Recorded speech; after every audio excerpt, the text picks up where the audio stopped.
All right.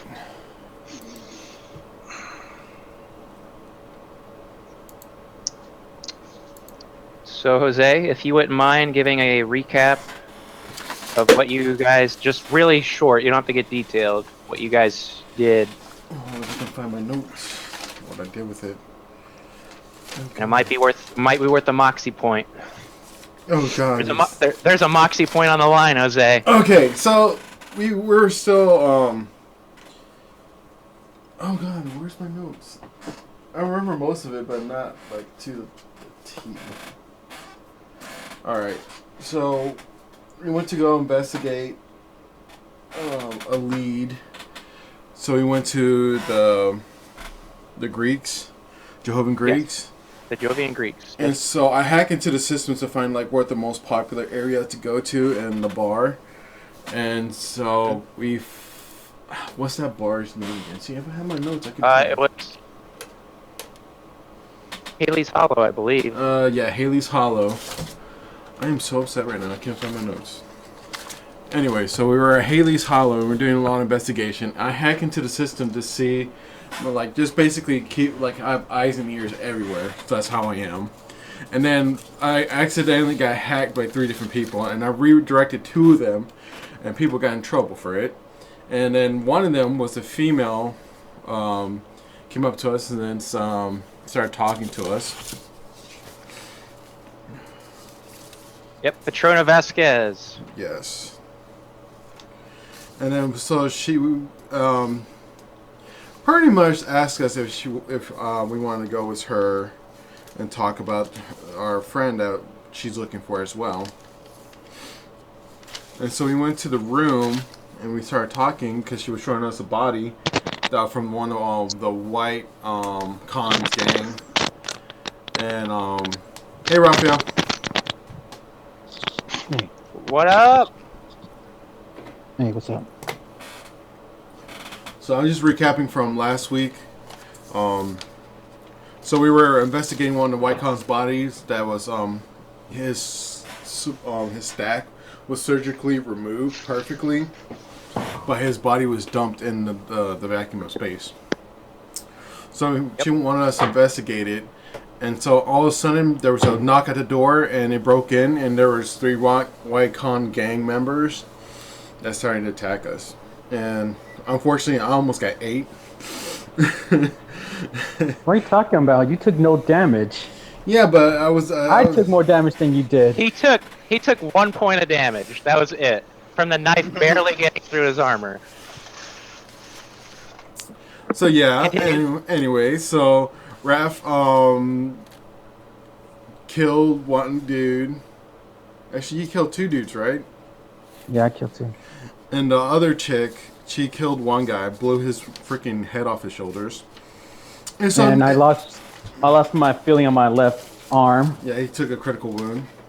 And then we were trying to escape from the hotel room that she was at because security was coming up there. So we devised a lot of plans, hacked into a lot of systems, got them stuck in an elevator on a constant loop that going up and down for 10 minutes. And then we could not escape from. I unlocked all the doors because they locked all the doors, and then there was security coming towards us. So we decided to jump out the window, and we did. And I used myself as like a parasail for Raphael because I was attached to him to help him ease his way down to the ground. And we were escaping from there. Yep. I'm gonna give you that moxie. That was good. It was very good. The only thing you skipped was at the very end where she got you guys to go on her ship because you guys didn't think you could get to yours with all the security going everywhere, like the police in the station. Technically, you're still on the other ship. Well, she hasn't actually disembarked yet. Like you guys are just in her ship in the loading bay. But yes, he stayed in the ship for the last session, so we will. Yep, 1 moxie to you, sir. We will start there, and So since we started a new campaign and I get extra moxies, so that's 2. well, you got at the very end of last session, you and Raph both got +2 Moxie. Just remember, you can't go over your cap. Okay. And then you just got an extra one if you can use it for doing the recap. Okay, cool. So technically, you only have one left, we'll say. Well, he should have at least 3. Yeah, because he gave us 2 from last one, and just give me 1 for the recap. Yeah, you both got 2 after the end of the last session. Oh, okay. So, okay, no worries. Yep. I didn't get anything because I didn't use any. Yep. You might be using it this time, though, because you're pretty badly hurt, and that's going to affect your dice rolls. So, you're in her ship, which, again, I had described as similar to the ship you've been rolling around in with the firewall loaned out to you, but it looks like it's a newer model. Not like brand new, but it looks like it's still a fairly recent model. The paint's still fairly fresh, as in, like, there's not a lot of, like, asteroid micro impacts that have kind of scraped away at it. Newer parts, those kind of things. And you could just kind of notice that it's probably only a year or 2 old, as opposed to probably your 7 or 8-year-old shuttle that you've been cruising around on. It's not the exact same model. It's not like a Ford Focus, but a newer model. It's just the same style of shuttle. It'd be like using the same comparison. It'd still be a sedan. It's just a different type of model, and it's newer. Nice. Nice. All right, so she goes up to the bridge and says, as she's kind of running down the corridor to close the docking bay, she says, "You stay out of my system now." And but she doesn't close any doors. Like she closes the door like the loading ramp, but she doesn't close any doors between you. So you could go to the bridge if you wanted. And she starts to key in the sequence to start the shuttle up. So she technically told me not to hack into her systems. Yes. Don't tell me not to do something. So guess what, Sheila? Let's get started.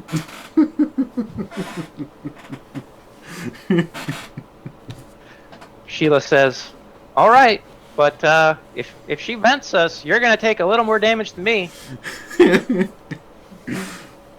got a good point there. We'll take it easy for now. All right, so you're not gonna hack in? Is that what you're saying? Yeah, I'll be nice this time. Okay.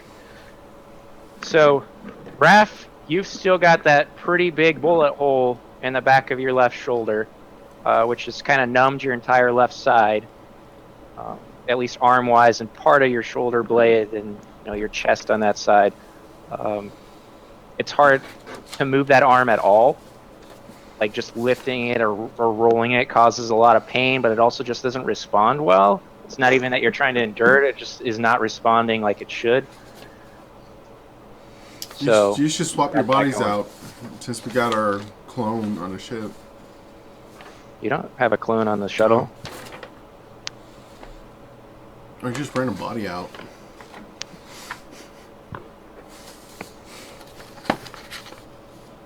So this is what we'll do.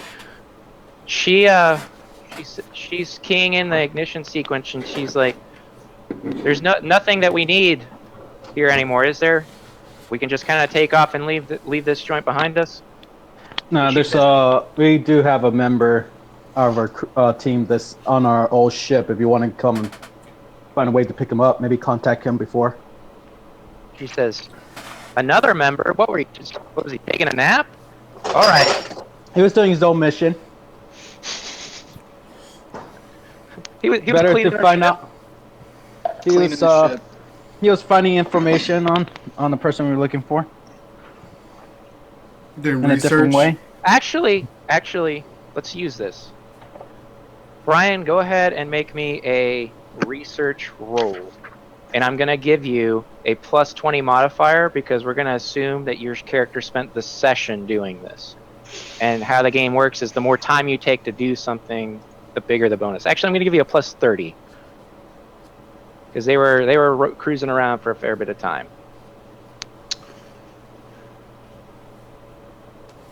So your cap would be 30 higher than what it is, even if it's a default.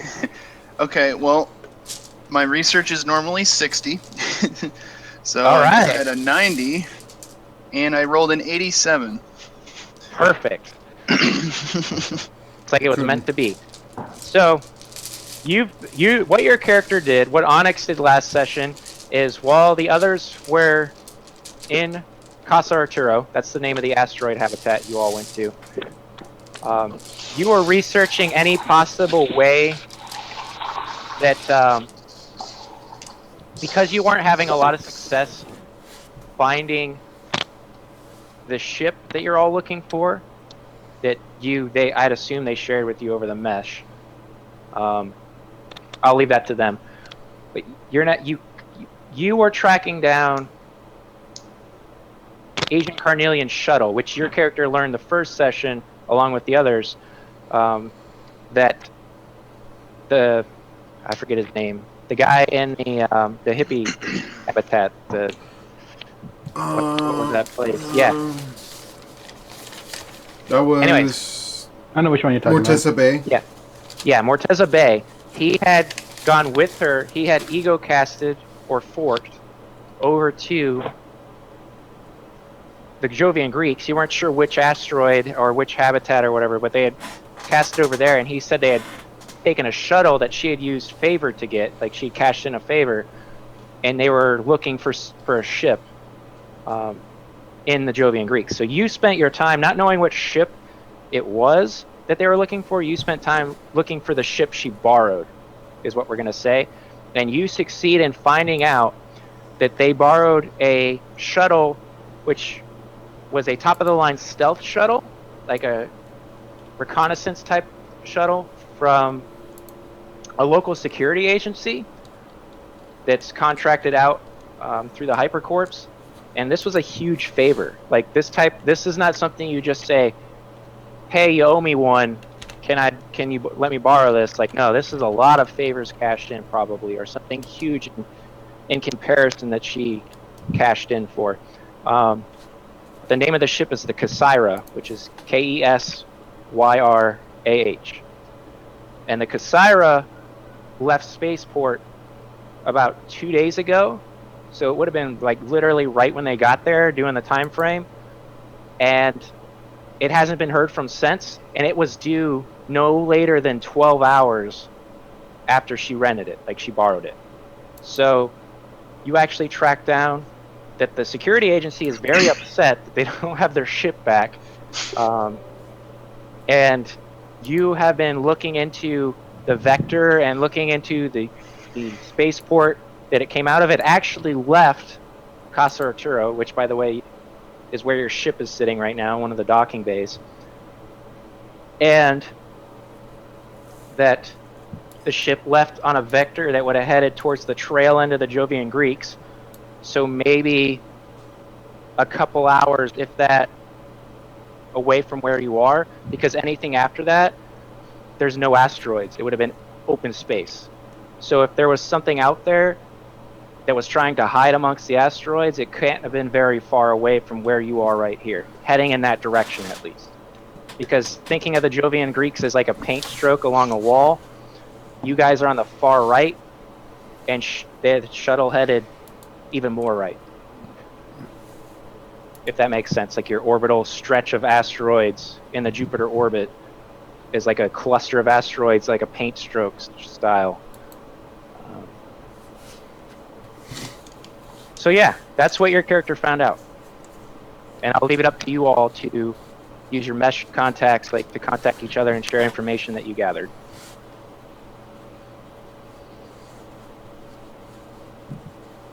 Guys, Yes. where are you? We're nearby. Okay. So how was your research? I found some interesting things. Turns out these guys were in something pretty big because they needed to call in a lot of favors. Jesus Christ. Oh, Cthulhu.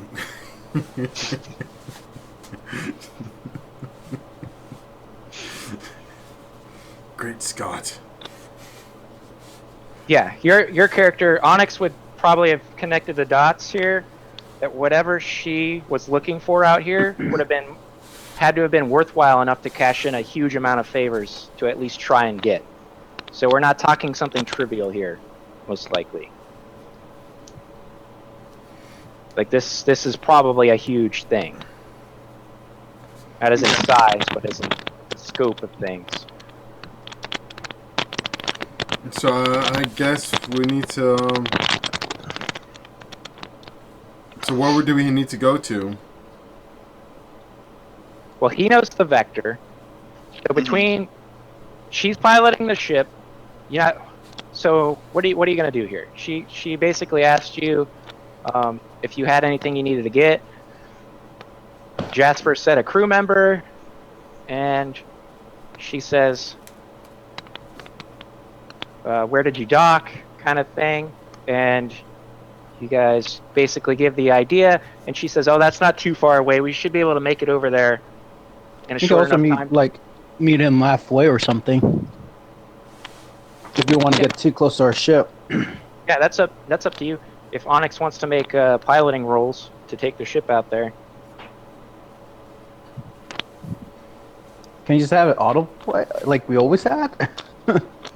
Well, you're not going to a set destination. The problem, unless you're trying to lock on her shuttle. It's not like you're saying I want to go to Casa Arturo, for example. You could totally have it auto to go out of the docking bay. Like that's not a problem. We don't want to do that. Then we're just. We could just pick him up at near air.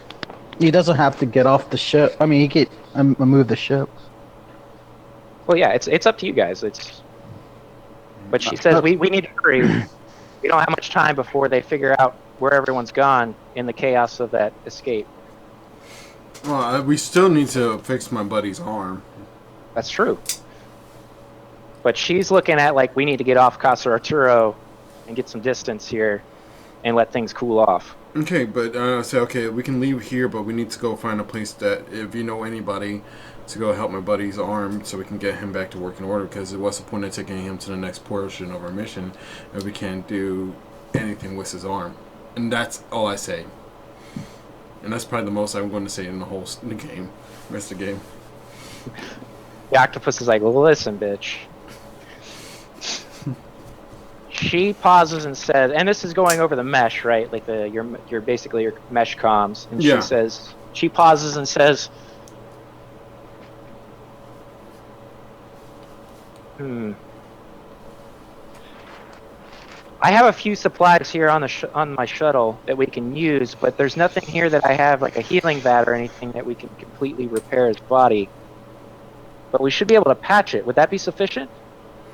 For the time being, until we can go somewhere to get him fixed, because he's not going to do much if he doesn't have this arm monitoring, and I want to be safe, and he's keeping me safe. She says, I will fix up your friend if you will get your other companion. If you can arrange the meetup with that. We are pressed for time, though. Okay, then it's like, okay, I say, what's a good destination for us to meet up at for our friend so we can keep on moving? She says she links you which kind of is like a Star Wars style, like neon grid map through the mesh of your local area and like where your ship is, like with a triangle on it. And she pings a random like small asteroid, maybe half a kilometer away from where you guys are right now. Like if you guys were to just leave the docking bay, and she says we could probably meet over there. It's close enough that we could both get there, and if we're going to take both shuttles, we can do so, or we can hop between one or the other and just get out of here for now. Okay, so okay, Sheila, let's send his coordinates to our ship so that you can do a rendezvous point. Okay. So, Brian, the ship pings that it's gotten a request for navigation from an outside source, but it has the recognition codes of one of your fellow agents. So it's not just firewalling them away like it's someone trying to hack the system. It's a genuine request. Okay, so the ship starts to prep for launch. Is there anything you want to do before it actually leaves? No, not really. Okay. All right. So Patrona goes over to you, Raph, and she brings like an armful of things that she pulled out of a cabinet, and you can see amongst them are some salve, what looks like a small bottle, and then what you recognize to be nano bandages. And she says, "These nanobots I have here," and she's holding the bottle, "they won't fix your wound, but they will dull the pain. Are you okay with this? I might be able to program them to get at least the bullet out, if not to repair the flesh, and then the nano bandage should be able to slowly mend it. I can try. I'm not very savvy with those types of things, unfortunately. You wouldn't happen to be." No, you could Okay. do what you can. Okay.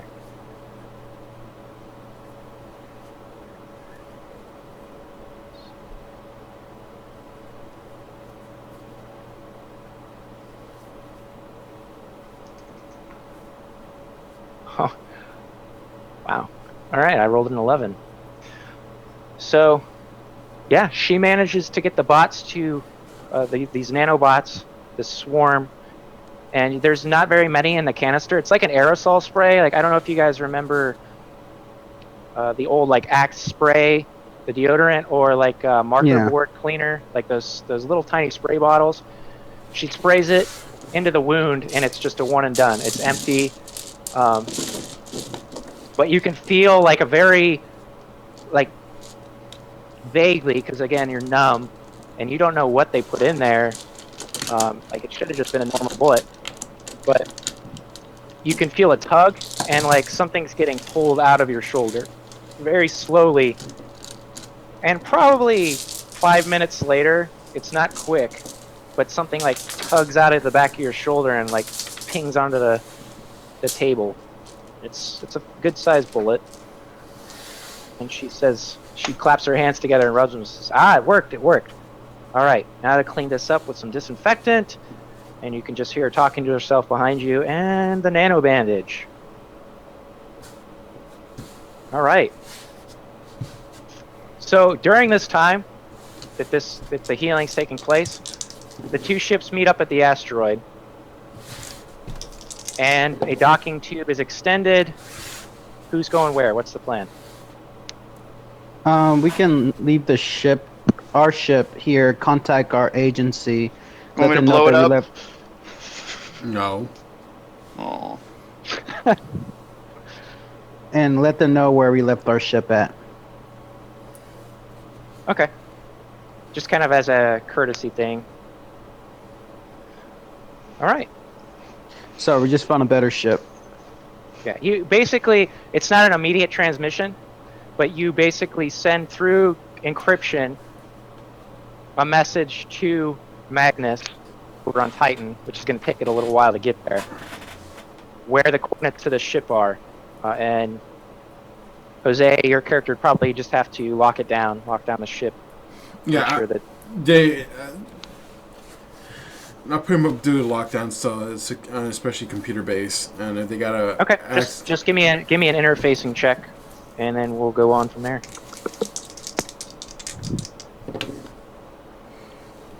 I got a 30. I pass. Okay. Critical success. Yeah, you're pretty confident that they're going to have to be coming with particular tools to get into this ship.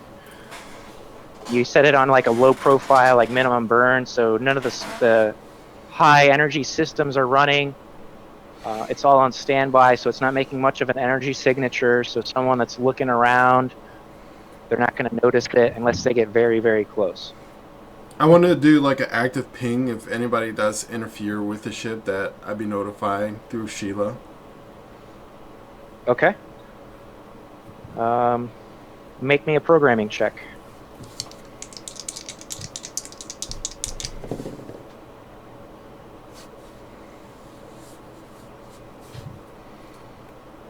Nope.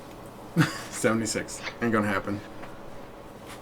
Okay. Yeah, you're looking at it, and it's not working like you want it to, and it keeps... The problem you're having with this program you're making is that the theoretically, the farther you get away from it, the less likely it is to work. Like the connection isn't very strong.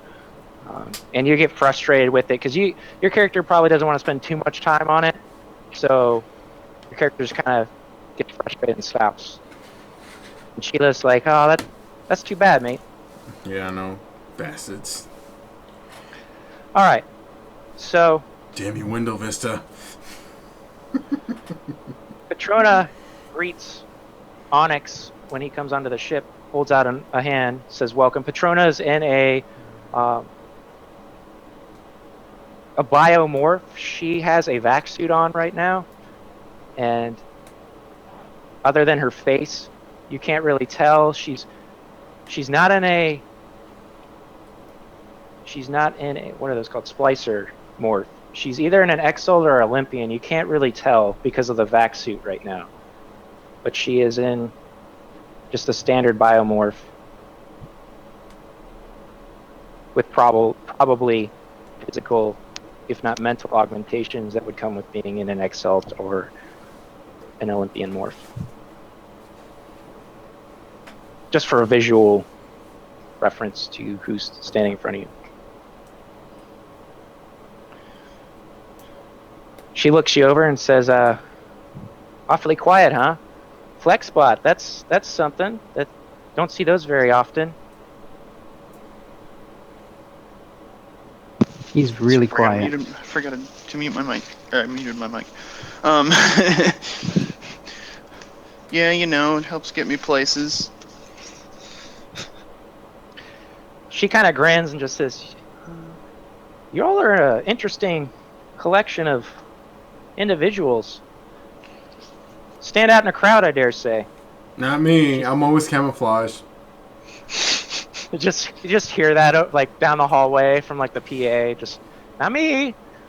So she grins again and says, "And you had the Vector, I believe, for the ship that she took?" Yes, I have the Vector. I'll give her the Vector. Okay. And yeah. All right. So, with enough information, you guys head out in that direction, and before long, Sheila says, "Boy, there's a low energy signature coming up on the overlay grid. You should check this out." Okay. I'll check it out. You Alright, got to say aye, Captain. No, Sheila, his muse, not Carnelian, or not. That's not Carnelian. I'm getting all my female characters mixed up. That's Petrona. That's the chick in the biomorph. Sheila's the muse. Carnelian's the agent you're looking for. So you're gonna roll an interfacing. Yeah. Okay.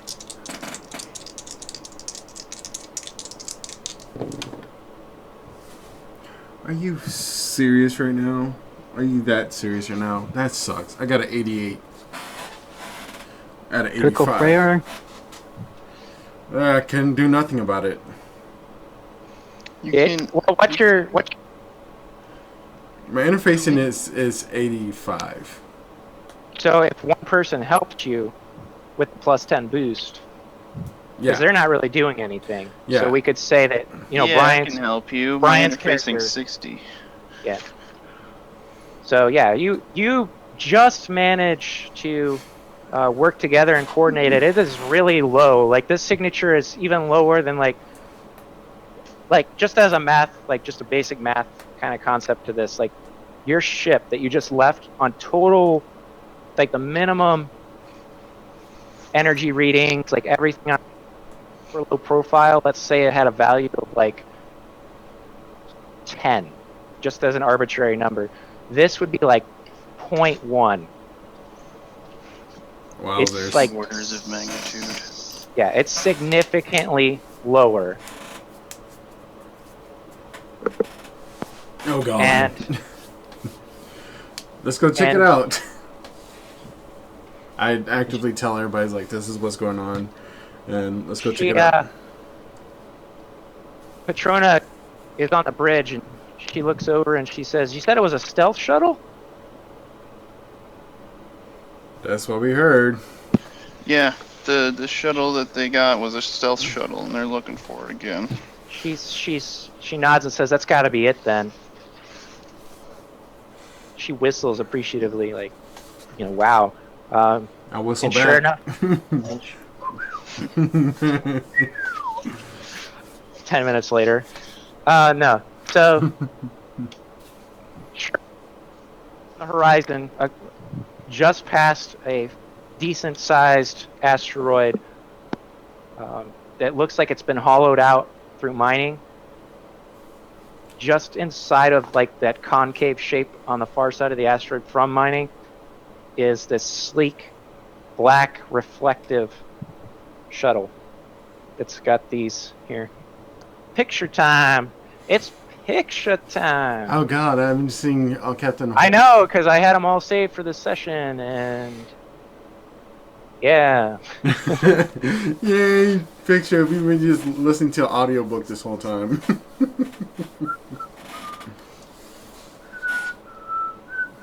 I'm keeping the whistling going here. Can you see that? No. Yes. Yeah. Okay, just imagine that, but let's go with pretty much that. Just a reflective, like, that's kind of lighter than it is. It's more black than that, but not like pitch black. It's kind of a reflective black, but that's the ship you see. So pretty much the one on the left. I want it. Well, it's all the same ship. Oh. Okay. Yeah. Go. I see what you're saying. It's the different layers. It's just the different it's layers. different layers. Yeah. So you probably see the one on the left there. Okay. Sheila says, "Wow, that's nice. I want it. Too bad Firewall didn't give us one of those, huh?"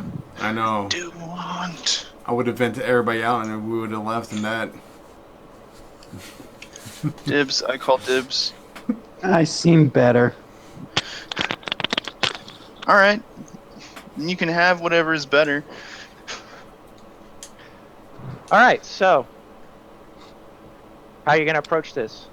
The shuttle is not responding to any outside requests for docking or anything like that, like connectivity. I'm gonna do a scan on it and see if there's any life forms in it, or if the life support systems are operational. Okay. Life support. A 65. Okay. You do not detect anything on the ship that is alive. Hey guys, there's no there's no life forms on there. Now I'm going to check the life support system if they're operational. You got a 65, right? Yeah. And what's your skill? My skill is at 85. Okay. Because you got a magnitude success. So you're scanning, and it's going like section by section through the ship, and up at the nose, which is probably the cockpit of the ship, you get a reading for a former life form. Former. Yes, as in not alive anymore. But it gets the only organic reading on the ship. You gotta be careful, guys. There might not be organic beings in there. Could be robots. Can you scan for that? I don't know if you can. It's hard. Yeah, he can. That would be probably a radar check, like a complex pinging system. You'd have to get the ship closer for something like that.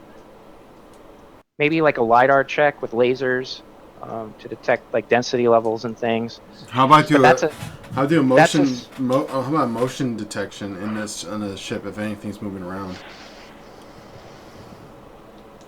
You can try, but the thing is, you're seeing that the coating of the ship itself is deflecting a lot of the energy waves that you're sending for these detections, and it's funny because like the first thing you did is check for life, and that seemed to work okay, but right after you did that, it's like everything else, like a switch was flipped or something, and everything else you check for doesn't, like, nothing comes back.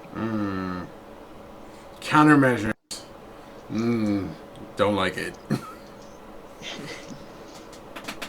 Alright, let's get closer to this bitch. We're gonna have to board it.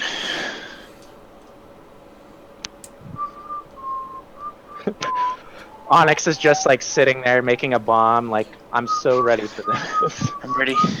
I'm I ready got to a breach breach. charge ready to go.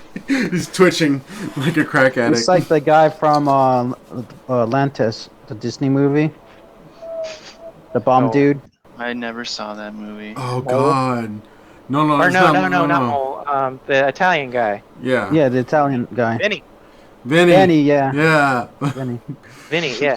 Just blows up everything. Nitroglycerin. Okay. So many people So died in that Petrona movie. looks at the readings and she says, "We're gonna have to be careful about this. I've seen tech like this before, but it's never just left casually out in the open, like unguarded like this." She says, "If you intend to board that vessel, you're going to need to be well equipped." And she looks at Raph's character. Have you joined them on the bridge, or are you? I'm in the bridge. Okay. She I'm says, in you, a in, hide hole. you in particular, we managed to patch you up, but you're still not at full functioning capacity. It is not up to me, but I would advise you not to go.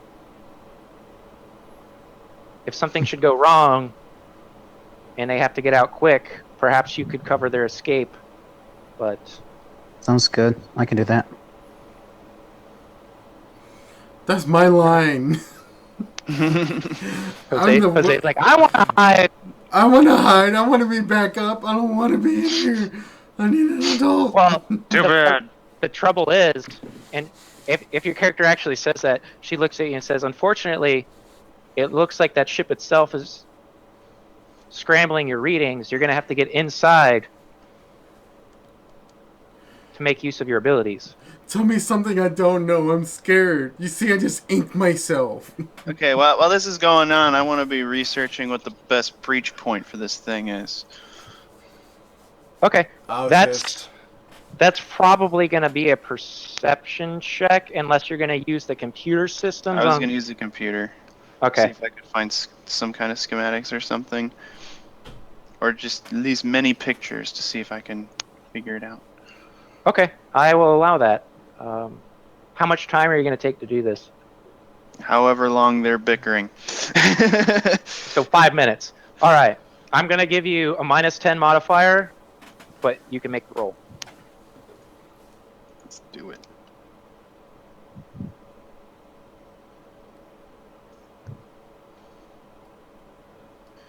Okay, I rolled a 60, but if you give me -10, that's a failure. So I'm gonna use a Moxie. Okay. So that's a 6. This ship is remarkably well built. It looks like its design holds a lot of hidden things. Like, you can see a lot of barely noticeable. Like, you're really using like the zoom in, because you got your ship, the shuttle you're in is getting closer and closer, and you're using the external cameras on the shuttle mixed with whatever readings you can get from Jose's pings, which is not a whole lot. And you can see like hidden recesses of panels and things that are like just barely noticeable under ultra bright light coming from the shuttle beams. And it looks like you found a hidden doorway on the underside of the shuttle, right down in the middle where it would kind of curve down under the ventral part of the ship there. And it looks like it's almost like a slide away access panel. And the only reason you can that you get an idea that this is a door is it's the size of it from the cracks of the recess on the exterior. Is it's either that or it's like some The only other thing you can think of is maybe like a extending turret or something that would come out, but it's more likely that it's a doorway. Given the nature of the craft, it's not like that size turret would just kind of be so counterintuitive to a stealth vessel. All right, guys, I found the breach point. Oh God. Yeah, that tangent is meant to, like, you're sure it's the door, but it could also not be. Like, it's hard for you to figure out with all like the layout of the ship. It's kind of, like I said, everything's recessed. It's all tough to figure out. Yep. Yep. You got a 6, so I'm just trying to go with the rolls here. All right. Guys, I found a breach point. What are those machines called where you can fabricate shit? A nanomaker. No, they had a name. Do we have one of those so I can make a bomb here? I can do that. She I can looks get us over in. and she says, "I have a nanomaker, but I do not have a nanofabber on this ship, unfortunately. I can't make an explosive device, but more basic things. I'm sorry." She looks at you, and I mostly use it to make meals and a water supply. Alright, well, let's see. What do I have? Can I modify it to make it into a nanomaker? Or a nanobot maker, whatever? Probably not, What the hell because is that thing called? it has a different overall. How do I? You know what? I'm gonna let you try. It's gonna be a daunting programming check, so I'll I'm gonna- assist. I'll give you a -30 to the roll. Oh God. Alright. Oh God, let the dice gods be with me. Oh, before, did you already roll? Yes, I did. Do you know what the roll is? Like, could you cover it up? It's a 60. He knows the role. Okay. All right. So you got a what? I got a 60, but I was going to use a moxie to make it into a 6. Okay. So you would succeed no matter what in that case. Exactly. So I'm All down right. to 2. What I was gonna say, but it was kind of too late, is you're pretty sure if you fail that this thing is gonna be completely useless. Because you're gonna have to physically alter it and break the hard code, like the hard coding into the machine. So, but you succeed it, and by your success, it no longer, you don't quite make it a nanofabber that can make anything, but you do turn it into something that can make more than what it could. So you're not sure if it'll make a bomb, but you're sure it'll make the parameters for creation are a little bit better than basic survival needs. And yeah. And she looks over at Malachite, and sees him like fiddling with it, and she's like, "Don't you break that? I just didn't. If I starve." I just started pulling things out of my skin, like my multi-tools. I'm like going, I can make this work. Using all 8 legs. All of it. I don't even pay attention. I pretty much put my music up in my ears, in my internal ears. I'm just listening to my music in the background while she's like mouthing. Sheila's like, "Yeah, I like this beat." And The only thing, I'm bobbing my bulbous head and just like, I'm going to town. And I'm like, here you go, buddy. Go to work. all right, so are you gonna tell him the level of your success, or are you just gonna let him try it? Let's say it might work, it might not. Let's see what happens. Octopus shrug, 4 of his arms. I don't know. Alright, I'm just reading here. It says, Making explosives. A character trained in demolitions can make explosives from raw materials. These can be gathered in a traditional way or manufactured using a nanofabricator. Okay. Even nanofibers with restricted settings can prevent explosives explosive creation can be used in a manner to make mundane chemicals, and then you assemble them later. And that's Yeah, probably what Jose rigged it to, is so that you can make the basic components and then put it together yourself. The time frame to make explosives is 1 hour per 1d10 points of damage, though. Oh my god, you should have told us that before. Hey guys, this is gonna take days. Well, so basically, from what it says for placing explosives. There's like ways to place them so that they will triple damage, double damage on top of that. We don't want to blow up the ship. Basically. All right. Well, you better hope I don't get a critical failure then. Oh god. All right. So the machine starts making the components you ask for, and Petrona says, "I will watch the scanner systems from here on the bridge. I wish you luck." And she looks serious, like she's like, "Good luck." It's not a huge ship. It's maybe a little bit bigger than the one you're in, if that. It's still a shuttle, so it's. Let's make some super thermite. Oh god. Let me off the ship if you're going to do that. Well. Yeah, it's basically I'm gonna not have. telling you. It's gonna be Onyx and Malachite going in there, so.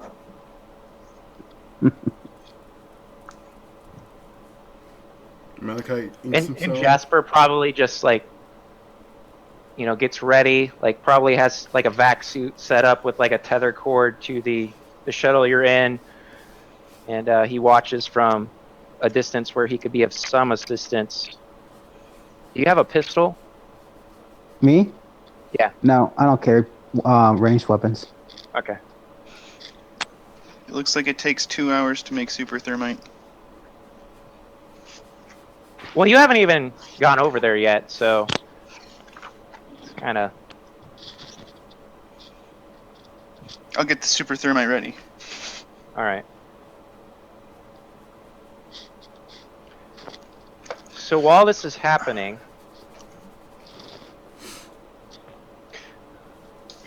and he's making this device, a shuttle comes by, like very slowly, and it's off to like your port side of your shuttle, and again your shuttle's facing the ship directly, and Petrona turns off all the lights and everything that you had on the shuttle, like, center it on that, and starts turning off systems like shit. I don't think we've been spotted. And this shuttle just kind of drifts past. How close? Without probably 2 football fields away with a couple of asteroids in between. You are in an asteroid field, so So the possibility of me hacking into the system is possible? it is possible. I'm hacking in. If you get caught, though, don't blame me. I know.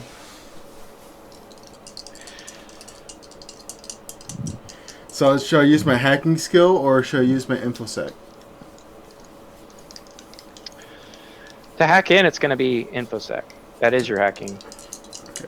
Because I have another for my knowledge for hacking, and it's not as strong as my infosec. Well, your knowledge hacking would be to more likely to recognize a fellow hacker's work, Okay. or something along those lines.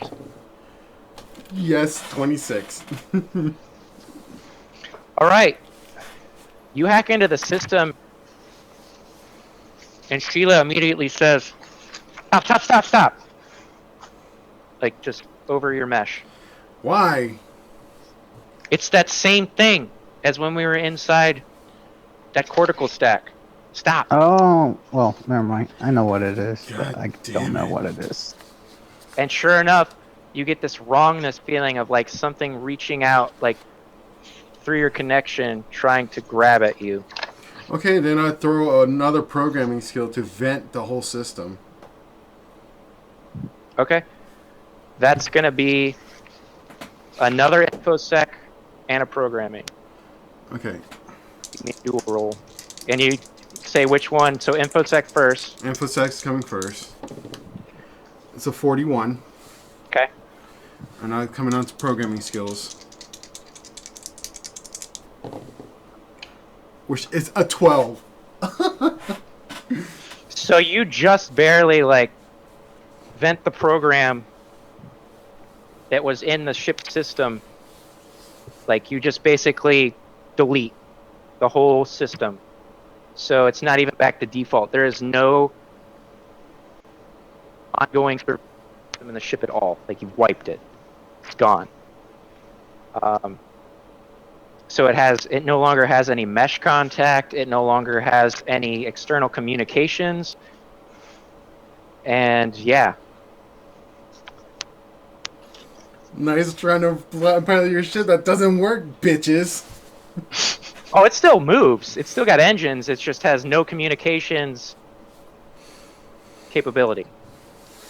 Can I vent? You can't. Can I vent the whole system? But that also means you can't contact it anymore. Like you can't hack it or anything without physically getting in and touching the hardware system in particular you want to affect. Well, You've basically shut it off from everything else. It's its own little bubble now. It can't talk to you. You can't talk to it. Good. So now they can ask for backup, bitches. That's true.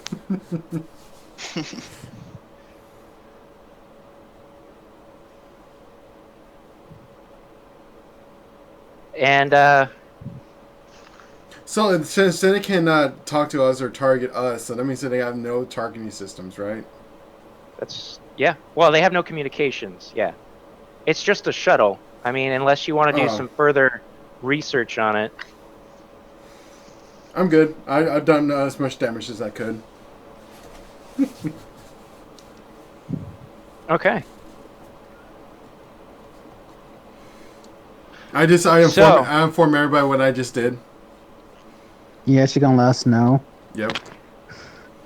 I'm proud of myself because I beat that little freaking virus software that tried to attack me. You let us know that that's the same thing we fought earlier. Yeah.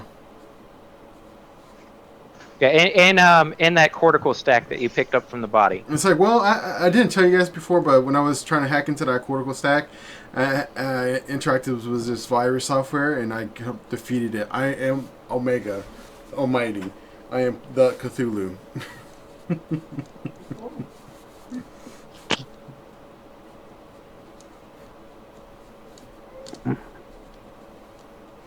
So you all bow down to me. I am the boss hacker of hackers. If you say so.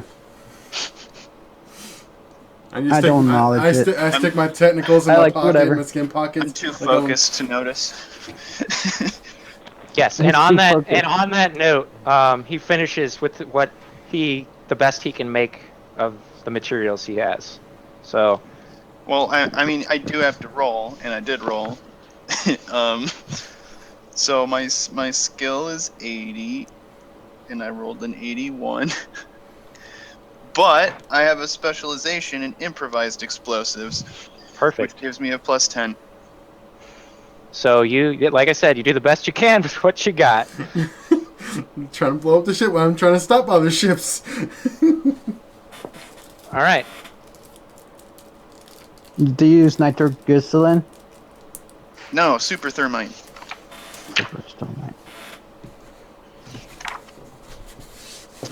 All right, it's time for you guys to make your way over there. And Patronus says, I can't pick up that ship anymore. It's not reading on the systems other than its drive emission, and it looks like the engines, it's still going the same direction it was. He leans back in her chair and says, whew, that's close. Thank you. Thank you.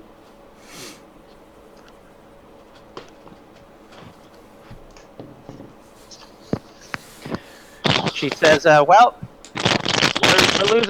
we're losing time here, and if you're gonna go over to that ship, you should probably do so now, before another one of those things shows up." Is your super thermite ready yet? It's super thermite's ready to go. Okay. Let's do it then. And I say, well, so it's just me and Onyx going over?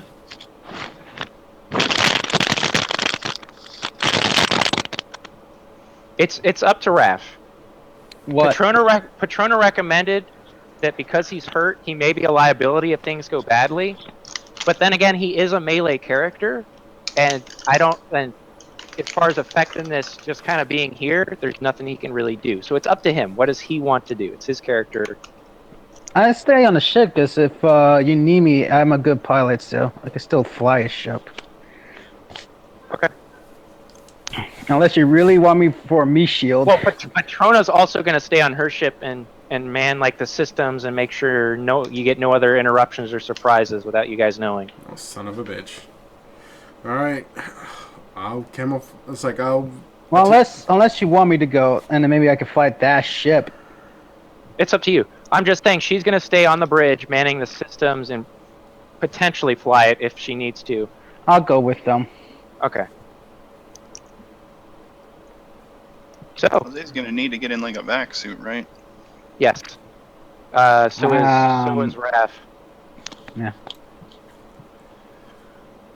And to that note, she does have spares, and the technology is sufficient enough that you don't have to have a custom-made model. It's not like a large-size suit or anything.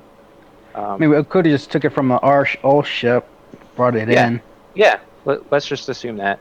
Part of your gear that you brought. So, there is a tiny little airlock that's not part of the loading ramp, right? You don't just lower the loading ramp and then spacewalk there. There's a tiny little airlock on the other side of the ship for just such things. And it only holds one person at a time because it is just a little shuttle, so... How small is the robot? I'm like the size of a human. Yeah, he's like a big dog sized, like a Great Dane, maybe smaller. So if I was say my shoulder and I have him on my lap, we should be okay, right? Oh, he's a Great Dane. Never mind. That's a big dog. Well, I'm talking really height. big I'm Just talking go out one at a height time. wise. Let you go first because you're the one planning the bomb. All right, Sounds like a plan. Well, I'll stick on to... And then- I Raph. push my way first. Okay. All right. So So if he blows up, at least we're not near it. all it is normally it's an interfacing check to get through the airlock, but Patrona runs it remotely through the ship's bridge, and one by one you're cycled out. As you exit the airlock, there's actually a little box, like a panel that slides open on the side and through the ship's comms. She says, "There's tethers. Grab one each." And sure enough, it's like one of those garden hoses on a roll. You know what I'm talking about? Where you just pull on it, and it keeps extending. Or an air compressor cable, and you would basically just grab one of the ends of one of these tethers, connect it to yourself. It's magnetic, and be tethered to the shuttle. It looks like there's 5 total, so there's more than enough. All right, so you each get out, and now we're gonna make some free fall checks. Woohoo! No! Well, Free fall is moving through the vacuum. Well, I'm connected to Raphael, so I'm going to help him out. You're gonna like I pull. I feel like his I arms. should give Raphael a disadvantage rather than. I'm not that heavy. I'm an octopus. Your weight don't really matter in space. It's all about mobility. I can assist his mobility. I have 8 arms. Actually, Exactly what is your free fall at, Jose? 40. That's pretty solid. You're probably better off just making your own check. With the tether from the shuttle, where I'm going to give you each a +10, because if you do falter a little bit, you don't just kind of, it won't be as bad. You won't just fly off into space and, well, see you guys later. Arrivederci. So you'd be effectively trying to beat a 50, so you have a 50-50 chance. It's not terrible. That's what you So say did now. anyone roll? And this will just be one check to get over to the spot that Brian Oh boy. found. So we have to beat a 50? You have to beat a 50. I don't know what their checks are. Whatever their checks are, they need to add 10 to their cap. Oh god, that sucks, dude. I gotta use a Moxie. I have a feeling I did this part. No, I gotta use a Moxie. Okay. What with the Moxie, what do you get? 16. Okay. So you kind of do your octopus propulsion where you at first you kind of flail around a little bit, and then you kind of Oh, you're breaking up there, Ryan. and you propel yourself over to the location that Onyx Well, I don't know guys, if he can hear us. in front of you like a screen, right underneath the ship. I got a critical failure. Oh god. I got a 55. All right, You Onyx. added 5 to that? Or added 10? My free fall is 20. Oh, never mind. What did you get, Raph? Well, I rolled 39, which I passed. Okay. So I got you- a... Yeah, Go I ahead. passed. No problem. So I had a 50 plus the 10, so that was 60, so... all right. So This is my first Onyx- time going out in space, trying to maneuver Onyx- using my jets. here's what happens with Onyx. Onyx starts like moving himself forward. He's like changing the shape of his body and maybe turning it into maneuvering jets to like push himself. And you know, he gets a little too cocky though, and he puts a little bit too much gas on his thrusters. And because he wanted to be there first, just like the airlock, which Raph actually is making really good progress, gets in front of Jose. He tries to shoot in front of Agent Jasper, and when he does that, he puts a little bit too much touch on it, and the magnet on the tether comes off. Like it actually is strong enough it pulls off of you, and you kind of collide with the ship. Boom! So I collided with the ship and I don't have my tether anymore. That is correct. But you're there. So I'm gonna have you roll me a 1d10, and that's how much physical damage you'll take from. Actually, you know what? No. No, Let's do there it- is there is a mechanic for collisions, and it looks like it pretty much is that. Yeah, but you weren't going that fast, and it is vacuum. I don't see what vacuum has to do with it. Because there's no like gravity, it's not gonna. All right, 1d10. You're right. Because it's gonna be harder to slow you down. Yeah. Let's do that. 2. Okay. And I that's don't an... remember how damage works in this game. Okay, so So- how damage works is you have a durability stat and a wound threshold. Your durability is basically your hit points. If you ever take collectively that much damage without healing, you're down. Okay. Your durability and your wound threshold are determined by the morph you're in. Mhm. There's actually a stat for every morph for those. Yeah, I things. have those written down. Right. So, wound threshold is a fifth of your durability. If you ever in one attack, take that much damage or more, you suffer a wound. That's why Raph's wounded. He took like 11 or 12 Okay. damage, and his wound threshold was an 8. So it's when more than- when she heal me, do I heal any hit points? yeah, guy? let's say that you healed 4 hit points. Like it's starting to heal up.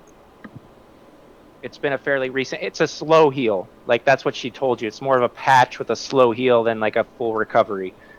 So you're still wounded, but you're not quite as badly injured. Like it's starting, like she got the bullet out. The flesh is very slowly starting to knit itself together and remake itself, and that's part of the biggest problem.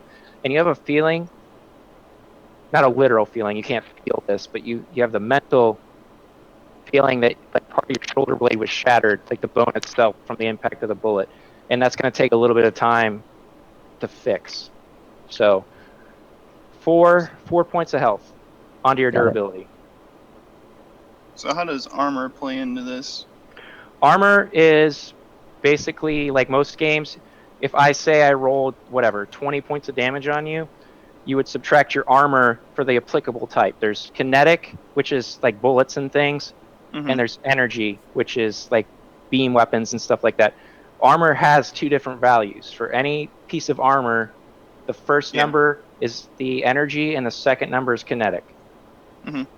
So like Jose's character has carapace armor, which is an 11/11 stat, which means it's equally effective with both types. Some of Okay. them are different. Some of them are a little bit better at one type or another. And on top of that, certain modifiers you can buy, like mods for your armor, will affect one stat or the other. Like a blade Okay. of patches will add more energy resistance, for example. The question I Yeah. guess that he's having is, does he take the full damage of the 2 because? Well, I mean, he I'm would assuming, he would suffer kinetic impact. It's not an energy impact. He got hit physically. So, what is your So- armor? 22 energy, 18 kinetic. I took Oh, the wow. traits. They gave me a bunch of armor. There's You like know what? You know what? Here, yeah, we're just gonna say you don't actually suffer any damage. Like that, your armor just kind of like takes it.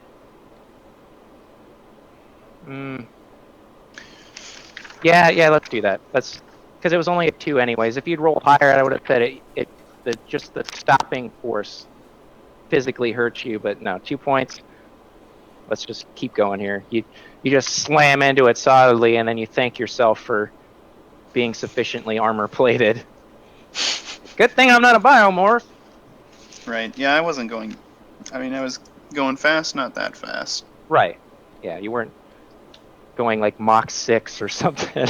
Well, you failed, I but got- now people yeah. know whoever's inside there or Oh, yeah, anything's inside there. It didn't make any noise out in space, but if you were like on the other side of the hall, you probably heard that.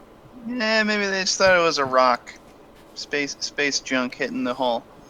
Technically, it was. Happens all the time. Nice. Nice. I'm uplifted. Fine. I'm uplifted. Calling the character space trash. Yeah. You're not good enough to be a biomorph.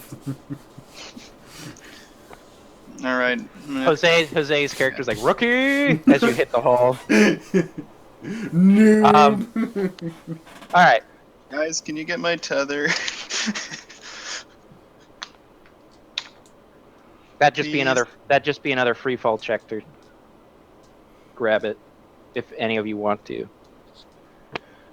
Raph, you're closer to the ship itself, so you're probably in a better position to grab it from where it's separated from them, because you got there quicker than Jose.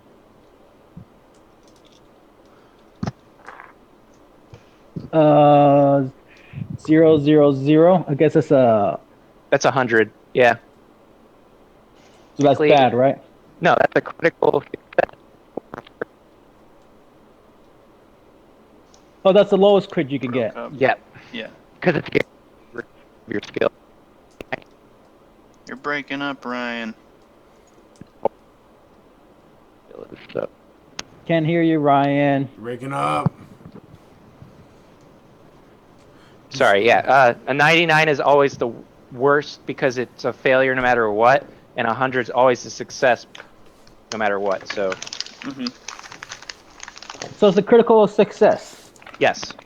You basically, the tether disconnects, and you don't even really have to like reach much. Like you don't have to move out of your way to grab it. You just kind of grab it on your way by and pull it over to him.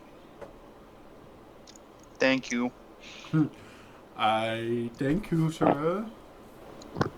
May I have another? All right. My Let's get first this going. critical. Yeah, grabbing a Probably- tether. Probably the last time you get it too. I think it was worth it. Okay. So, the other Walked thing, over. that unfortunately happened with the impact is it looks like it dented one of the reflection panels on the ship. A little bit. God damn it! Whoops. Well, maybe this is the weak spot now. No. I'll just put the charge right here. All right. So you get to the spot that he indicated on the map. Jose, no, actually, Jasper's the first one there. He rolled the best. And as he approaches Jasper, your muse, who you haven't made yet, and that's fine. Oh, my Really- muse is Sorsha. Okay. And She's more of a serious type, but likes to Okay. get in trouble a lot. Be a little Brian, punky. did you have a concept for your muse yet, or no? You don't have be to. an You don't have angry to have Scottish guy. Angry Scottish guy. All right. Boy. She speaks Japanese. All right. Each of you, roll me a D100 right now. Everybody. 30. 46. 73.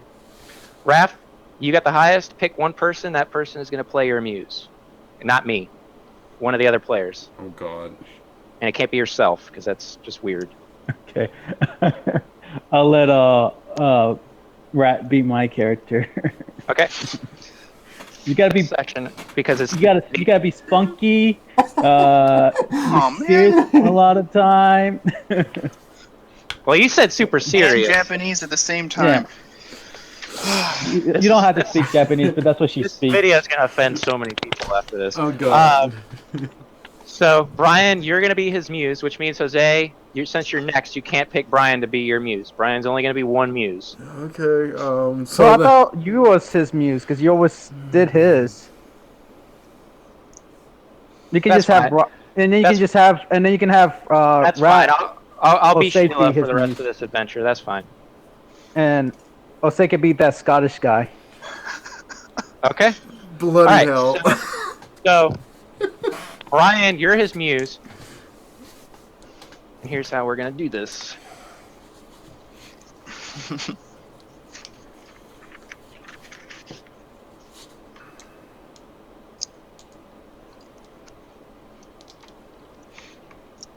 Raph, does your muse have like a physical representation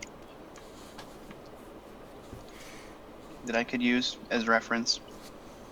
I guess she's redhead. Let's see what is. Can you find a picture? You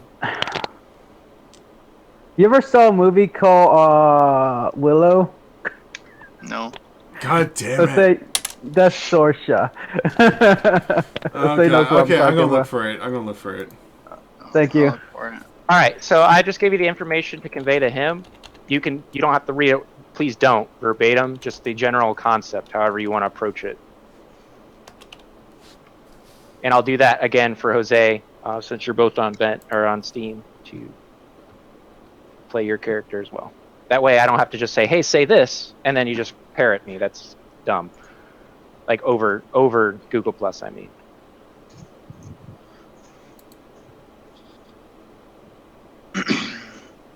Oh, here we go. You see it? I see the poster. It's a witch. It's the main witch of the. I'm trying to get an image of her.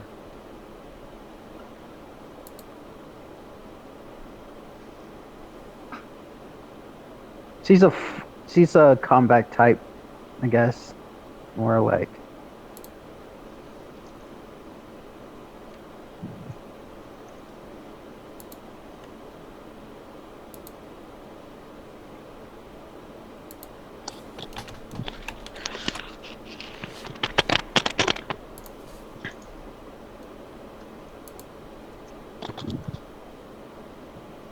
Oh, Source at the fighter. Okay, I'm thinking about the sorcerer. Oh, you thinking about the witch? I'm You so talking sorry, about yeah. Bamorda? No, Yeah. no, not her.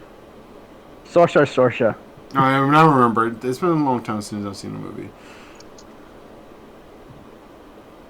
All right, we ready? Wait. 1 second. She's sort of a redhead, so. She's curly redhead. Yeah. I don't know how Japanese fits in here, but I'll try.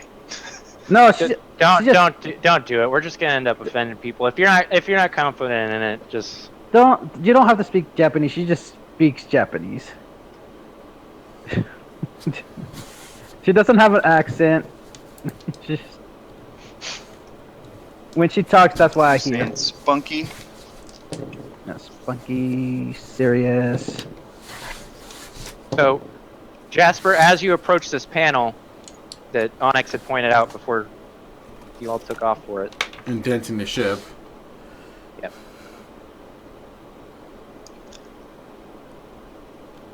I get to it, and there's a panel, right? Right. I'm gonna see if I can open it. Why not? Is this where I'm supposed to relay this information? Yeah, but not verbatim. Just this. Right. This, Okay. Yeah. Yeah.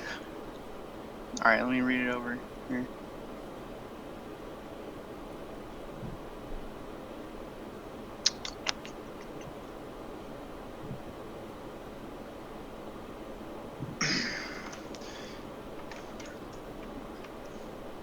Jasper, this ship's asking for identification, and specifically firewall identification. Do you know this is owned by Firewall? Well, that's good to know. This is a firewall ship. Sorry, And loan. we work for. I will let them know I'm Agent Jasper for firewall, and I'll see if that works. okay, you're gonna basically transmit Technology. to the ship the your credentials. Yeah. And let them know that I'm here for. See, Agent everything's Cornelius. okay. Yeah, I work for firewall, so. All right. You do this, and the ship comes back and says access denied. Access denied. Yeah. You don't have to. Yeah. All right, fine. All right. It tells Raph specifically. It says access denied, unverified security system code. Let me get to Okay, the ship. I relate this message to say, okay, Malachite. Malachite. All right, and it asks you. And I related to the bomb expert too. Okay. Onyx. That way he doesn't blow it just up yet. Oh man. All right, so Malachite, you get the same verification request. Sheila says, "Yeah, I'm getting the same thing. That's pretty odd that we're getting pinned for firewall. Wasn't this ship loaned to him?" We'll find out. Let's start hacking this bitch. So you're not gonna send in your credentials. You're just gonna. No, it's rejecting one credential. I'm going to just do my thing. Okay. Okay. InfoSec. You gotta be fucking kidding me. So I'm going to use my last Moxie to get a 29. Okay. 92. Oh, God. All right. It accepts, and it says, and it's funny because like you get into the system, but then Sheila says, "You know, it recognizes us. I'm getting a message saying, 'Welcome, Agent Malachite.'" That's Oh. weird. Okay. Wait, so it doesn't recognize me, but it recognizes Malachite. Yes. Son of a bitch. What a waste of a Moxie. God damn it. That's me, Malachite's done missions for Firewall before. Yeah. No, he succeeded. Oh, that's right. This is my first time as a fire agent, firewall agent. I forgot. My eye rep is pretty high. Maybe I'm not in the system yet. That's probably, yeah. It probably just said, "Yeah, you're not a Firewall agent." Whatever. All right, so you get into the ship, And the access panel slides up, and it looks like it's just a ladder rung, probably 5 feet up into what looks like a corridor. And at the door itself, this would normally be an airlock. Like there looks like there's another door at the top of the ladder rung, and this like cylinder-shaped access tunnel underneath here. But that's open too. It's been vented. Let's go inside. And you guys go in first. You know the drill. I'm always in the back. Okay. So you go ahead and how are you gonna approach this? You know what? I'm gonna be an asshole. I'm gonna push Raphael in. How? Can't even push a rock. It's space. You're first. Make me a Come on. He gets pushed instead. He like pushes me, but instead of I push, he just floats always in backwards. space, man. All right, here's what we're gonna do. You're gonna make an unarmed check, and Raph, you're gonna roll fray. Oh God. I don't need to be. I need. Unless I'll say it's unarmed is really bad. A 92 again? This is bullshit. This is bullshit. Well, I got worse than I'll say, but mine was at least not as bad. Mine's a 71. Yeah. So you Raph doesn't like Jasper doesn't recognize you're trying to push him. Like he doesn't catch it. But when you go to push him, nothing happens, which is kind of embarrassing because there is no gravity, and it shouldn't take a lot to just push an object forward. But your tentacles just kind of like slap against his back. Yep. I say GG. I walk in anyways. Okay, so you climb up the ladder. I don't feel nothing. I just like whatever, and then I just start moving forward. All right. Everyone that goes in the ship, make me a perception check. This is simple. What's my profession again? Intellect. Got a 9. I got a 63. Awesome. Out of my I got a 50. 26 and I failed.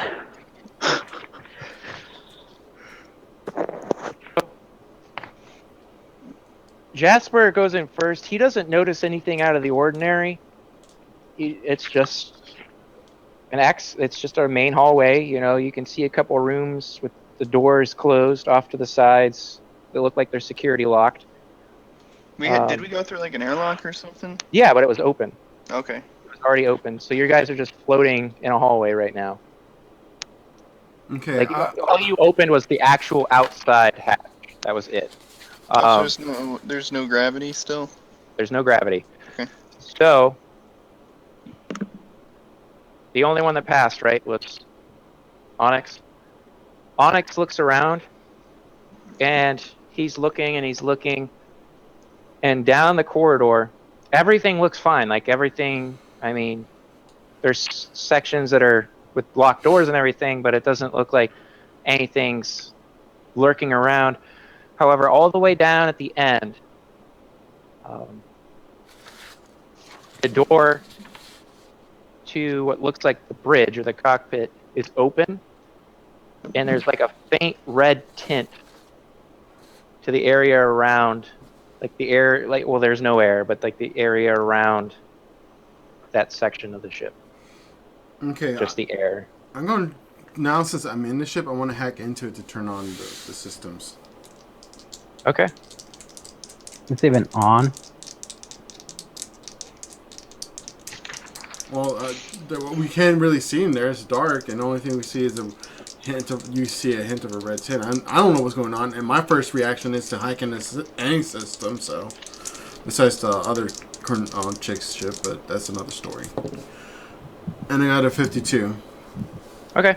Yeah, you, again, the ship recognizes you normally, and like Sheila said, it's letting you in, and you start playing around with the programs and things, but it doesn't seem to really even be trying to oppose you, which is odd again.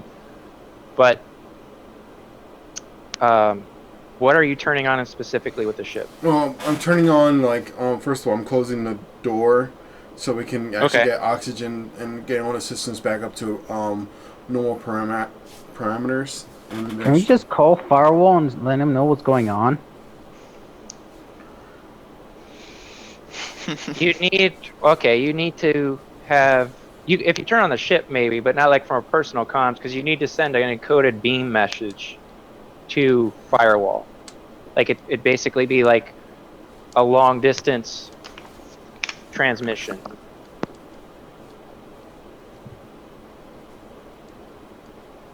It's up to you.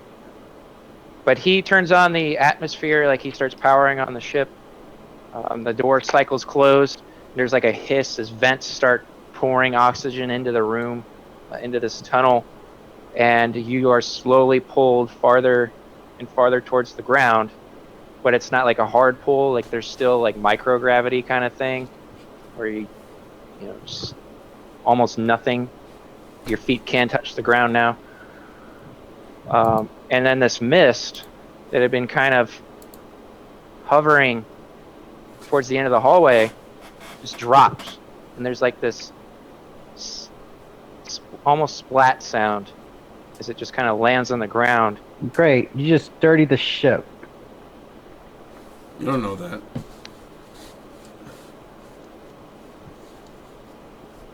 And this looks like it's literally like in the room at the end of with the door that's open, and then just outside of it, like barely into the hallway itself, like maybe through the frame. And I want to run a systems check for any other inorganics besides ourselves that's in the ship. Okay. It comes back negative. Okay. Clean. I'm gonna go to where I guess the corpus. And I informed it's just us on the ship right now. Yep. And that is indeed what you see, Jasper. It's what is blood that was just in probably little beads of blood floating in the vacuum that just dropped into liquid on the ground. And then, of course, what looks like a body sitting in a chair, and there is no head.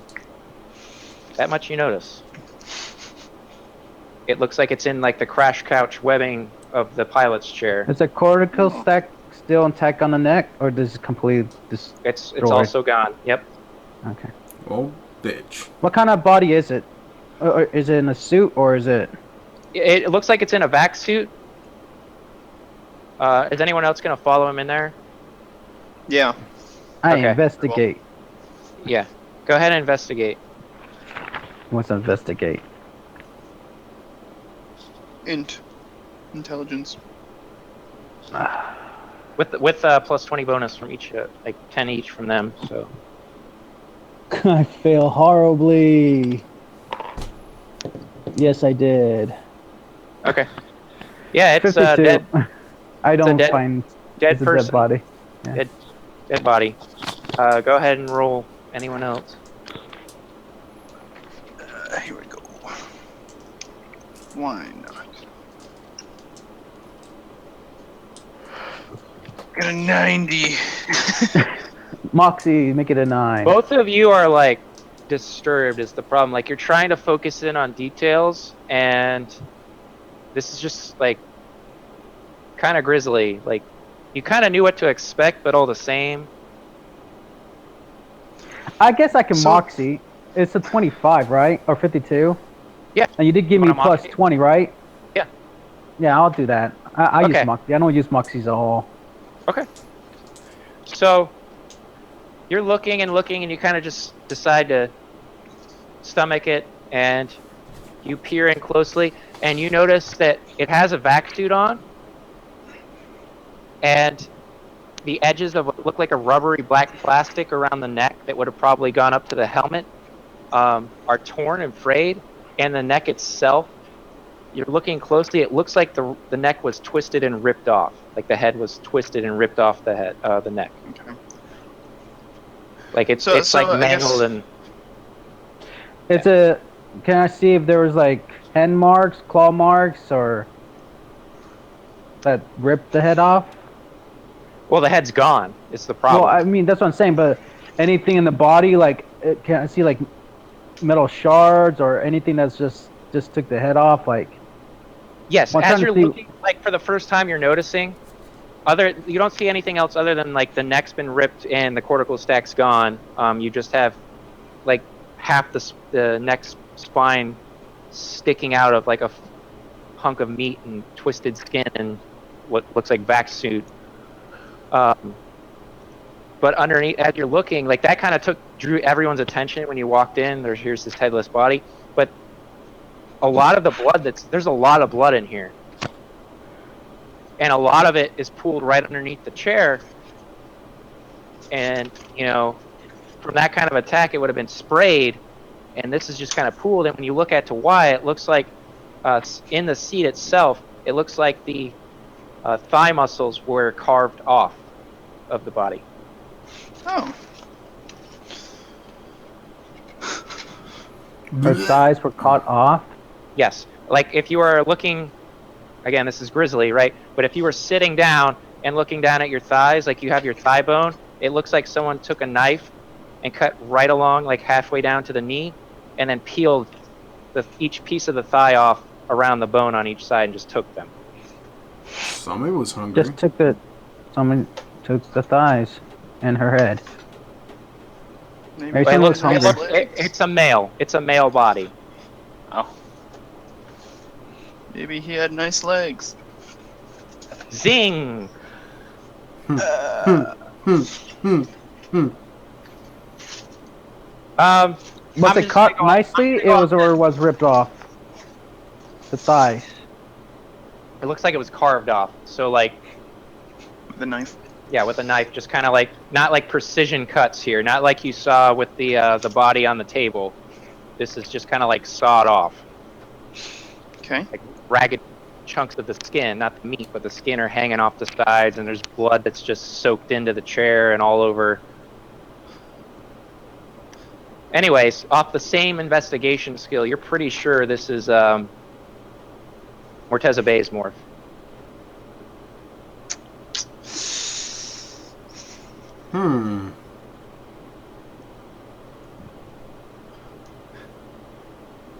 Well, Fuck. I'm gonna quickly look around the room to see if whatever did this might still be here. There's nothing there. Oh, if you remember, I did that scan. I said there's the only life forms here is us or the inorganic. Yeah, well, Read it was read through this thing. read the system and check for camera. And Oh, see I'm already if we on can- it. I'm already on it. While you guys are see doing if- this, Or doing we the can find investigation. any information of what happened, like rewind, videotape, see. Yeah, I find already. anything? While you guys were investigating, that's what I was gonna. That was what I was going to tell Ryan that I was gonna check all the voice logs Well, and I video said logs. that out loud. I Yep, said that out loud. You're already in the system. You don't need to make a check. You start watching the internal camera, which it's surprisingly good quality for something that's not high end on most ships' list of parts. But for the bridge, you're watching and you're cycling through tapes, and you see a woman, a female biomorph, sitting in a chair right next to what looks like a male biomorph. It's probably the same one. You're not sure because it has a head, and it looks the actual what little of the body you saw before you got freaked out and kind of left. Looks like the same person sitting in the same chair actually. And there's a lot of like back and forth talk and like pointing at screens for days. And finally, it looks like other than like trips, probably go to the bathroom and come back into the room, no one really leaves. And then the final time, that's date coded about a day ago, the female morph gets up from the chair and doesn't come back. And in about 2 hours later, the doors open, and this is just the security, like the camera part of it, opens, and what look like glowing-eyed biomorphs, there's two of them, come into the cockpit and immediately attack the male morph, and he doesn't even really get up, like a chance to defend himself. He reaches down under the seat, but they grab him by the throat, and the rest is what you know. The neck's twisted, and they start like cutting around the neck, and then twist and rip the head off. And then Okay, So the female body's nowhere to be seen. that is correct. so I tell Can you replay the video of the whole ship and see if we can find out where she went or if they captured her? Yeah. So she goes down the tunnel and she gets equipped with a vac suit. You see Here's what you see. Gotta get my pictures. Before you guys do that, I say, well, while watching the video, he was trying to reach for something underneath the seat. When you guys can check what it was you looking for? Most likely a weapon. But now I know. I'll let them know so they know what to check for. All right, this is the female morph, and then she puts a helmet on and it has a vac suit. That's Sarah Kerrigan. Exactly. I just picked a picture, so probably. And she is not alone. You see she descends into... She goes into a side room and comes out with this.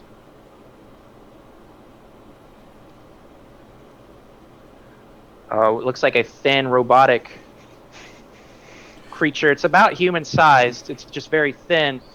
And it follows her into that ventral access tube that you guys came into, and they both disappear. Probably. And then we see the alien come in. Yep, about 2 hours, 2.5 hours later, the door is opened. Not forced, just opened, right? And they climb in, sneak down the corridor, and go into the bridge. And rest is history. Okay, I want to... No. This is what I want to do. I want to go into command logs and see... Because, I logged in and I walked, I accessed the panel I'm in. So they had to have access to open it up. So I want to know who's the last... I want to know who accessed the access point before murdering the male subject. Okay. Make me a interfacing check.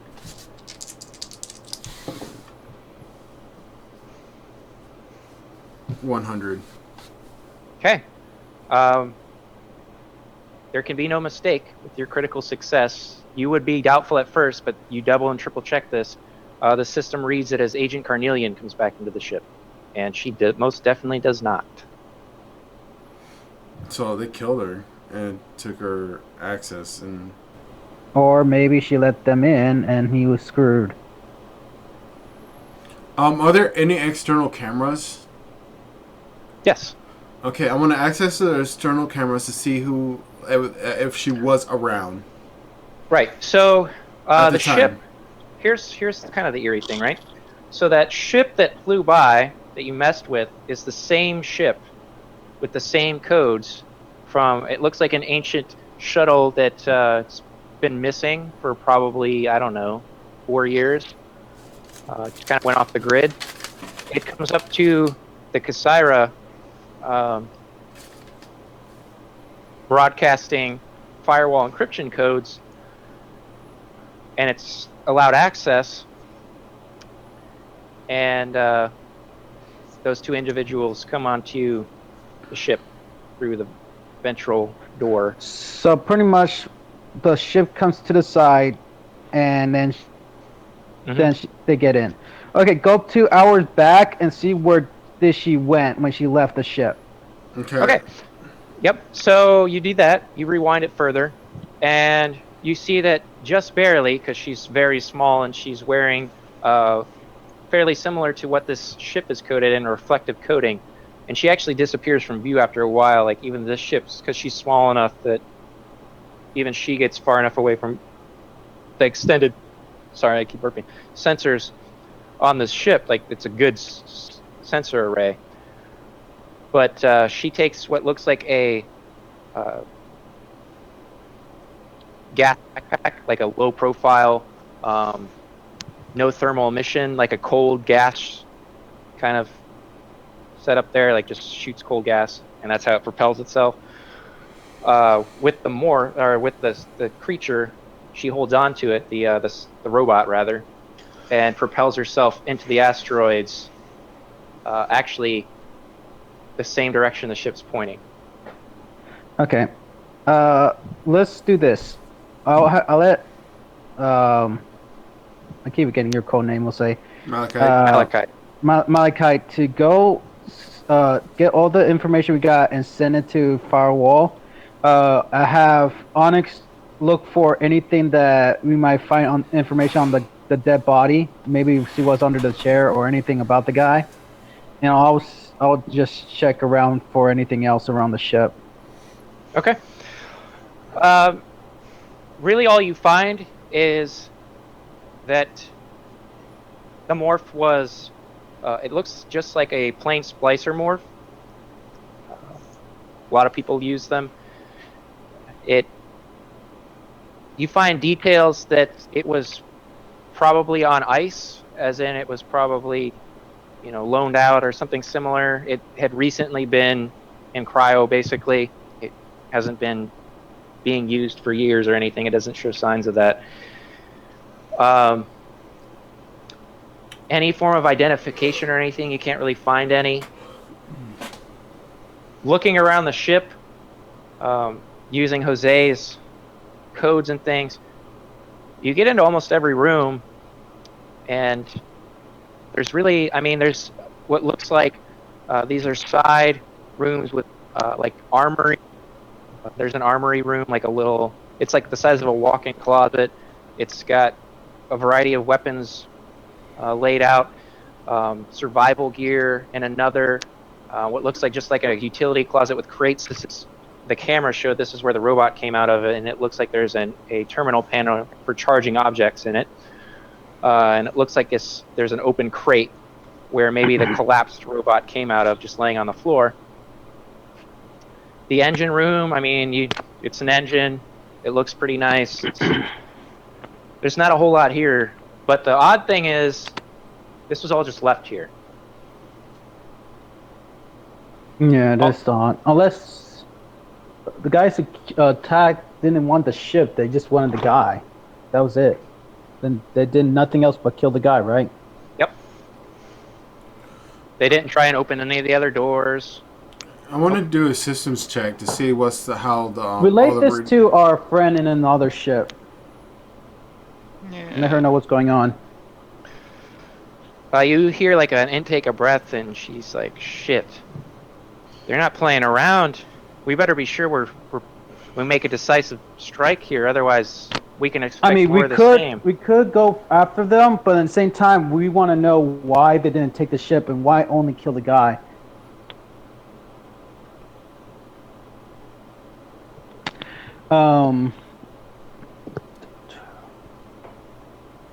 I guess let's already relay all this to Patrona, Firewall, and Patrona.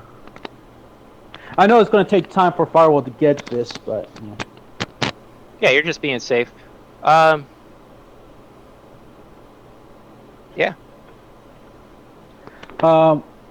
It's a ship. I don't know if I trust this ship. That's what I want to do, is systems diagnostics to see what's going on with the ship. Okay. Make me a research check. 24. Made it. Yep. Yeah, it doesn't look like they messed with it at all. Other than tricking it to let them in, they didn't touch anything. Other than the guy.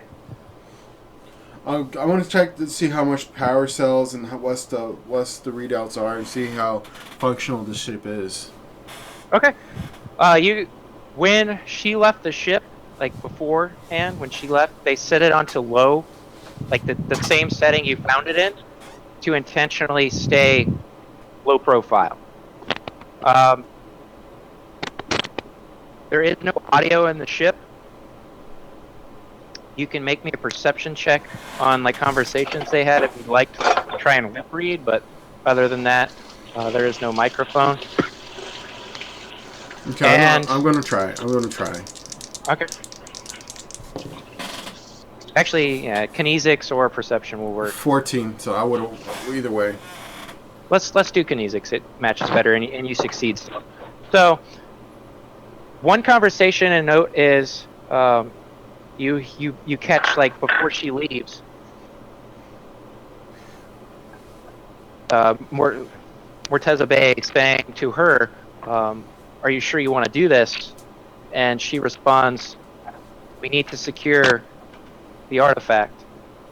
And he turns to her, and you see this on the camera, but you're reading lips, and he says, "I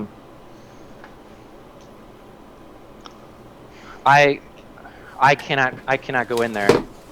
It is too dangerous." And she says, "I understand. Stay here.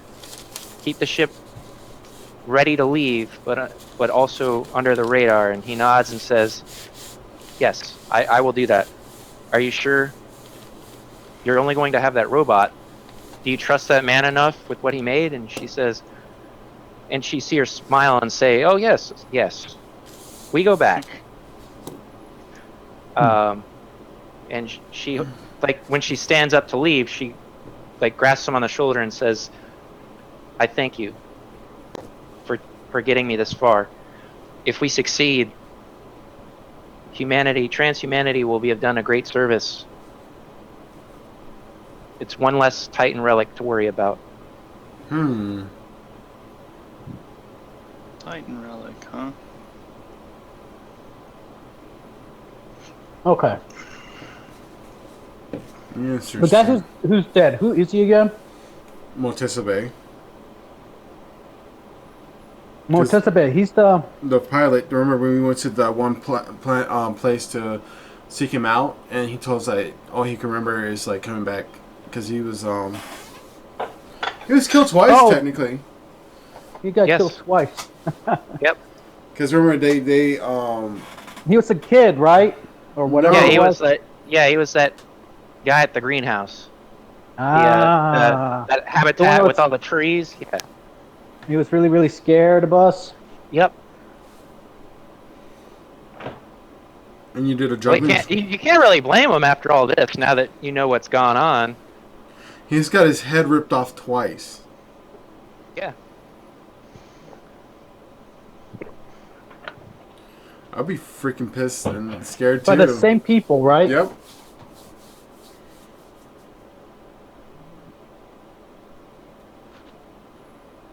I mean, they cut his thighs out, so most likely it's white cons again.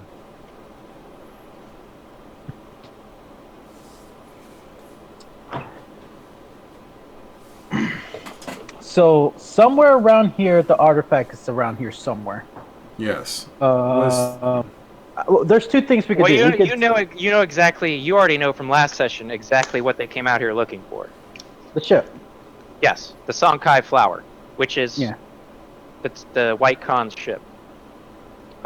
It's basically their base of operations. They don't move it; they just use it as a hub.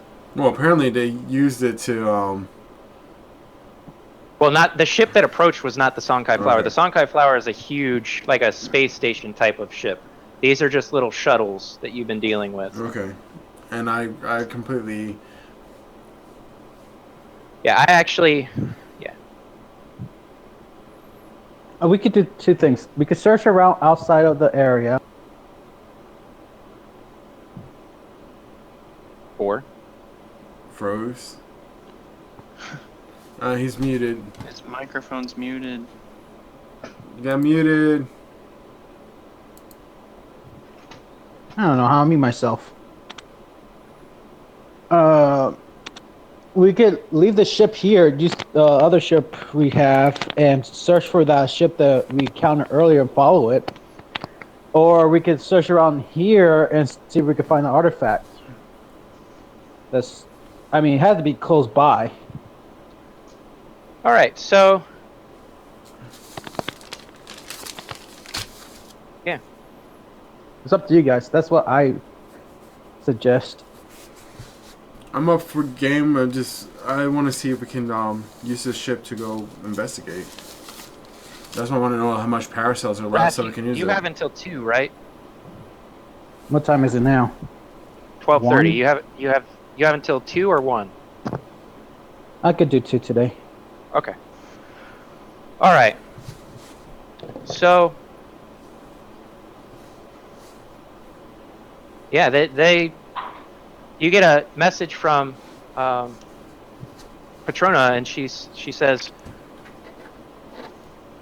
if there's nothing else, I'd like to not stay out here. This place kind of gives me the creeps, to tell you the truth.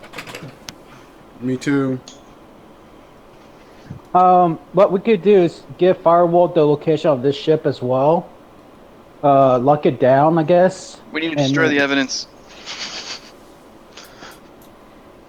No, if we destroy the evidence, then they know that somebody was out here. So if they look for it again to make sure. Well, okay, Damn based off his research from when, the beginning of this session, the research he did from last, and what your muses said, this isn't Firewall's ship. That's why it's weird that it's wanting Firewall codes. This was borrowed. It's not a Firewall ship. Like, Oh, it's not pretty Firewall ship. sure. Okay, okay, Yeah. okay. I see what she did. Okay, she set the securities to let us in Yes. if we find it. Yes. So It was. she It knew was that set. we were coming. Okay. Well, it was probably just a fail-safe. Okay. Right now, it's an MIA ship. No one knows where it is. The company that's, lost it, is probably looking for it. But I mean, What we could do is return it to them. But okay, I say let's go back to the other ship, and I guess if you want to blow it up, you can. I mean, we found everything we need. I say I just don't want to use. I don't want to take it because this is someone else's ship, and we flying around someone else's ship to get us in trouble. it's so Star Wars, though. Well, now it's mine. Ensue the frantic hut chase. It's whatever you guys want to do. That's my vote, and I know what his vote is going to be. He's going to blow up the ship. So it's up to the last two, Osays and the NPC. Well, I'm in a situation like, if we destroy the ship, and then Birdie did one pass, and I hacked into the system, so they can't read us. So, saying that they want to come through here again and see if the ship is still there, they know that somebody's around, and they're gonna be searching Well, nonstop. that's good for us. That means if they do come back and see that the ship is missing, we can then find them. Well, you know the Another direction way. she headed, and she headed there on a jetpack, so logically, and given that the reputation of the ship and the systems you've discovered, it could probably get pretty close. If that's not all connecting the dots. And plus, it's a stealth ship. Why the what I'm hell would saying. we not use it? I mean, That's not what I was saying, but Let's just follow. Let's just go to the direction that we saw her go in a jetpack.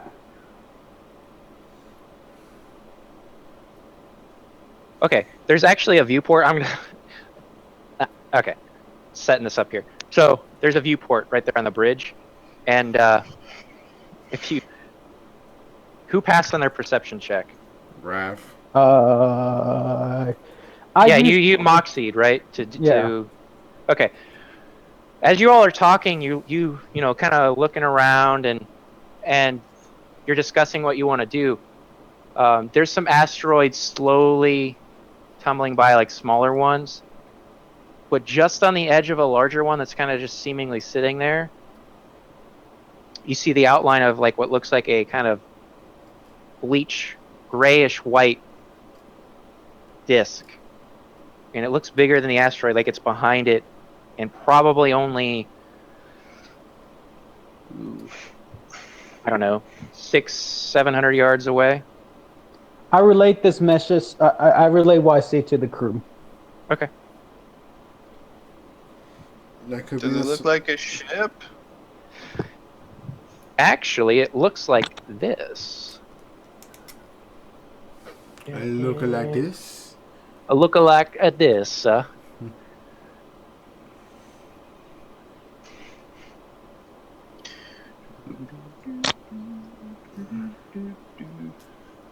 screen to share.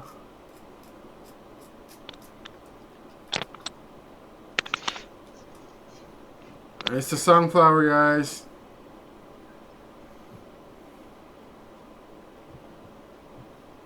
Can you seize? I can seize it. All right. Hey, look, it's that bitch we were looking for.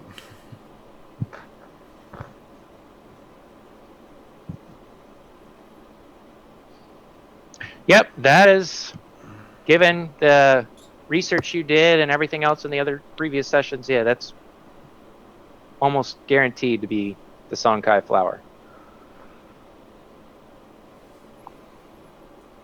Well, let's It's head that just way. kind of floating out in space there. All right. I said we So just you- program this ship and like make it I say leave the ship.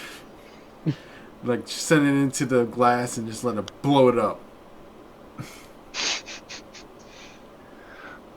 Corona comes over the comms and kind of listening, and she's part of the conversation, I guess. And so you guys are talking about what to do. And she says, I don't particularly mind if you take the ship, but I would definitely change its registry if you're going to do that.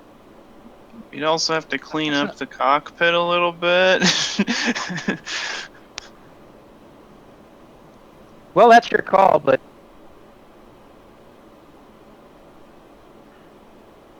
I don't know. whoever knows it is that owns it. But All right, what do you guys I'd want to be do? envious. I'd be envious flying that around.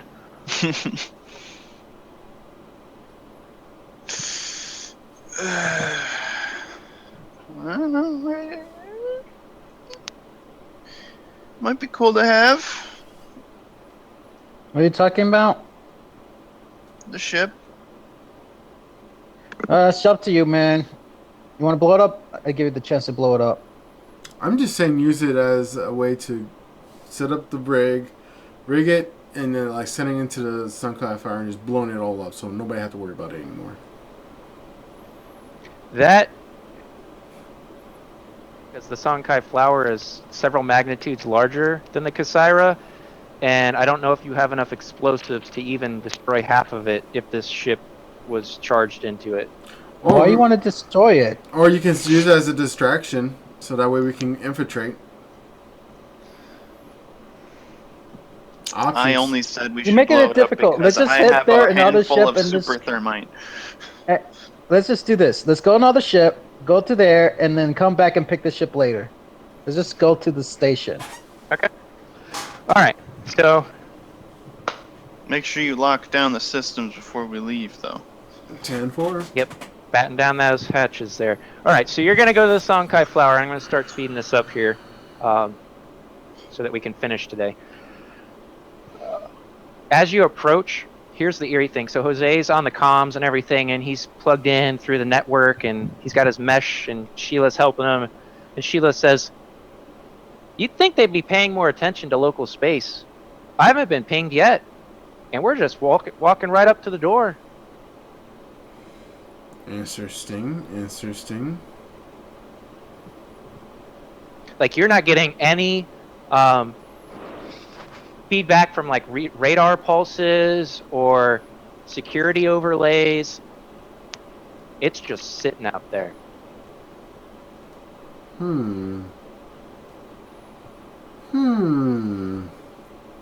I relay this to everybody else. He's just sitting out there. Yep. So, the disc there, the big part, is slowly turning, very slowly. Other than that, yeah, there's lights on and things. Like, it's not totally pitch black, but I want to You're do. gonna have to breach it. With my spectral goggles, can I look at any life forms or like heat signatures there? probably not from this distance and Okay. through all that metal and whatnot. Okay. And what did you say, Brian? We're gonna need to breach it. That is completely up to you. There is a... see if you can see it on the picture there. Down towards the bottom, but on the disc, you see like that little like gun barrel looking thing sticking out That's actually a docking ring. Like your shuttle is probably okay on the side there. You see like those little ships on the side that look like pieces of metal. Yeah. Your ship is probably the second biggest piece as far as size comparison. Not the big one, but the one to the left. I don't know if you see that. So your little shuttle could definitely park up next to that docking spar. Okay. In fact, as you guys approach, you can see that there are two other shuttles fairly similar to yours, but just as ancient, if not more so, than the one you started the adventure on, parked along the other side of the same spar. And as you're looking at it and you approach, you notice that they're missing a few critical things, like engines. Interesting. Like someone took the engines off? Yes. Hmm. More like ripped them out. Yeah. Hmm. It's not cleanly done. And we're not talking like, we're talking like a third of the ship here. Like the engines are fairly large.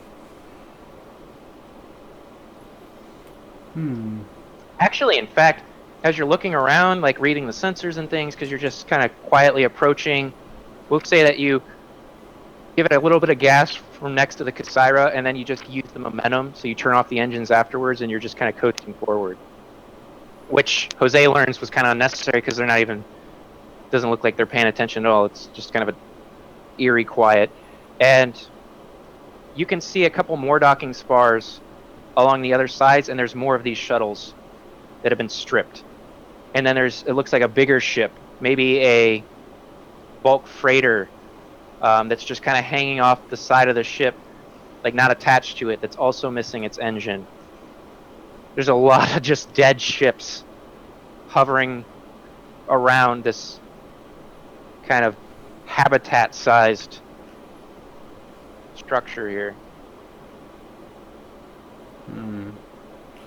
I think they're using it as a propulsion device and trying to move this orbital ship.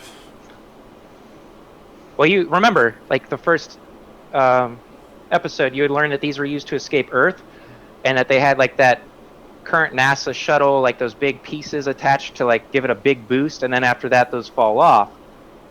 And it just has like a bare minimum thruster power. It's not very fast, and that's all it would have after that. Just to keep it maneuvered and move it to places slowly. Yep. To places. Yep.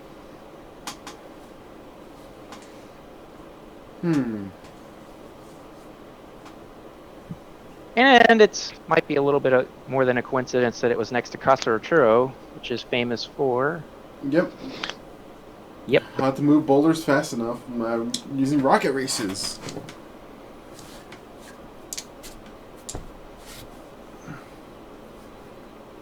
And I said, guys, this is not a coincidence. So you guys want to dock and go?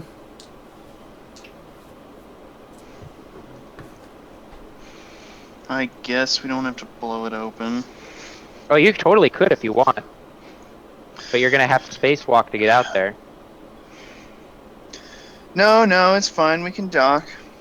I'm not mad. I'm not even mad, bro. Alright. So, Patrona looks at you and says, This is not good.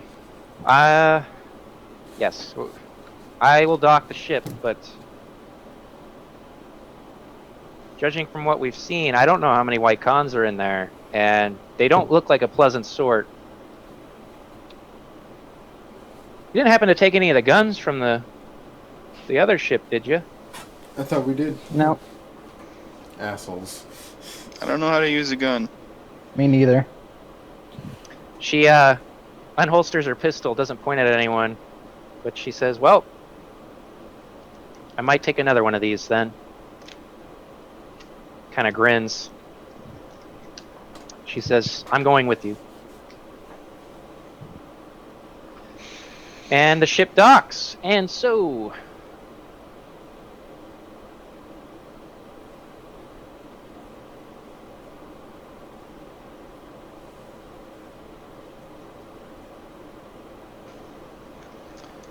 When the docking hatch is released and the air cycles through, this is what you're greeted with in the docking spar.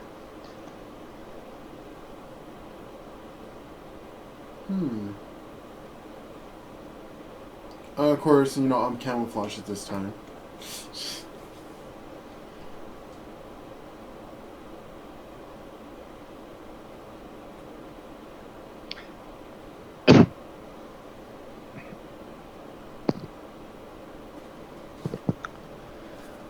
Let me see here.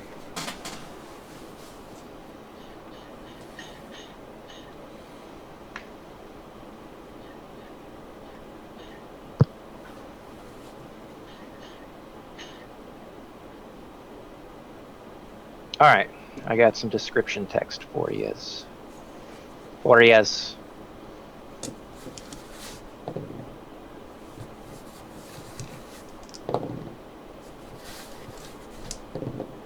right, so it's basically an open truss with a standard docking ring at several points along a heavy plastic umbilicus.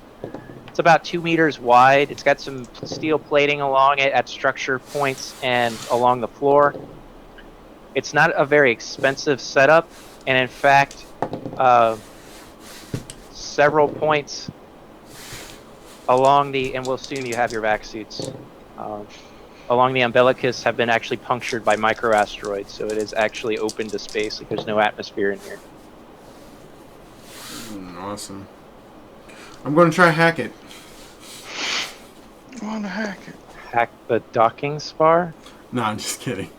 You know me. I want to hack everything. I'm gonna wreck it. All right. That's my answer to everything. I'm going to hack it. But there are some mists similar to what you saw in the shuttle all along this corridor. It's just red water. I don't know what you guys talking about. Nice. Yeah, you like water, right? Yeah, I can swim through it. I got some ink for it. That's what he does while you guys are standing there. All right, what are you going to do? Patrona looks to your group and says, I will follow your lead. I'm going to attach myself to Patronus. Okay. on her bust. She's less cool with that, but she says, perhaps the back instead. Oh, okay. I'm sorry. I missed the octopus with feelings. Fine. I'll watch her back. Smack her ass. She flips her pistol up and points it at your sack head and says, watch it, buddy. And slides the pistol back in the holster on her thigh. As I inked a little bit, it just carries on to space. Yep. So over your comms, because you all got your masks on, she says, what's the plan? I don't see anyone. That is definitely blood. Yep. I want to scan for local life forms. Okay. Will that be a perception check or For you, let's do a interfacing. What is that? because I have those goggles or whatever. And I got a 17. Okay. There do not appear to be any life forms in the docking spar. However, you're getting some mixed readings from the areas beyond it. As in, it's not sure, but it's hard to tell through the heavy hull of the ship. All right.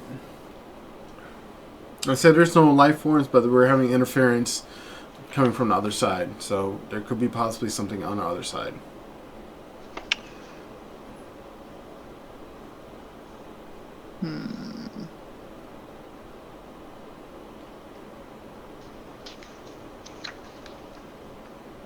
Sorry, you said there were life forms? There was no life forms in this general area, but there's like something that could be possibly life forms on the other side of the doors. Well,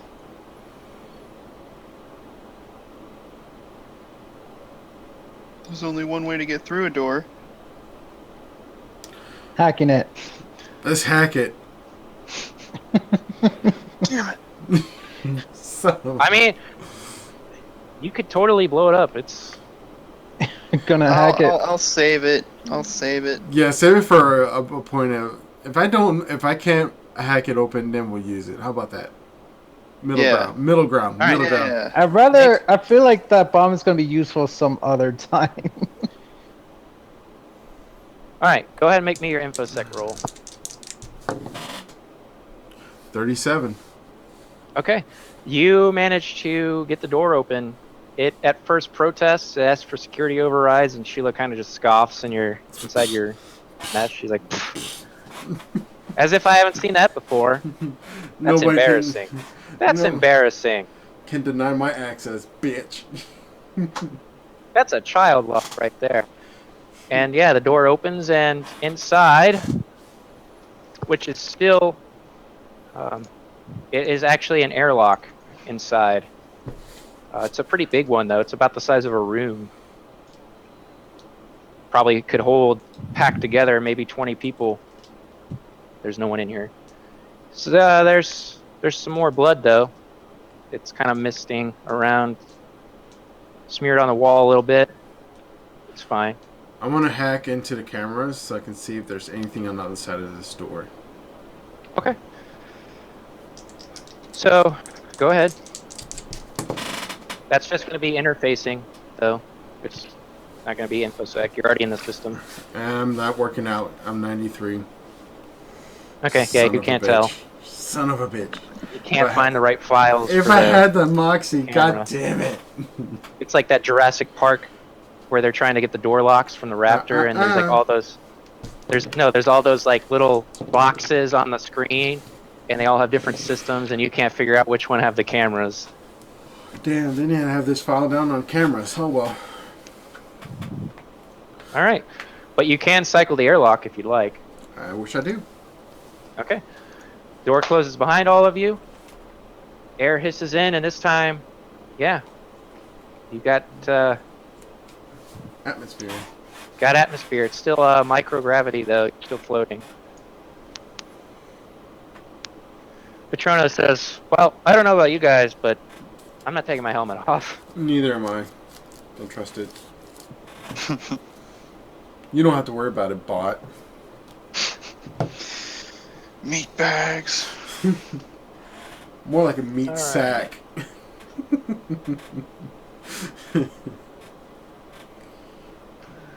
Alright, you guys are up. So, as the door cycles, the other side opens, and I'm ready.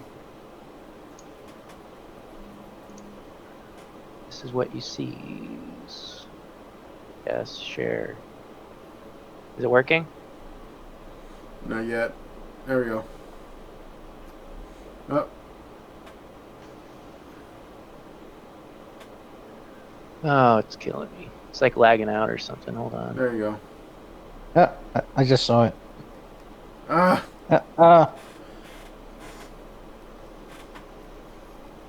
No? Still no? no, we had it. We had We had it. something. Let me retry. That's because it's closed now.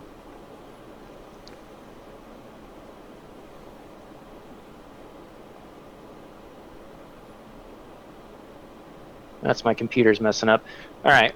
Well, there's basically a room that looks like it has a kind of industrial, like, grid stairwell, kind of like the stairwell inside of the Firefly, if you've ever seen that show, inside the cargo bay, where it's just kind of like the metal grate Yeah.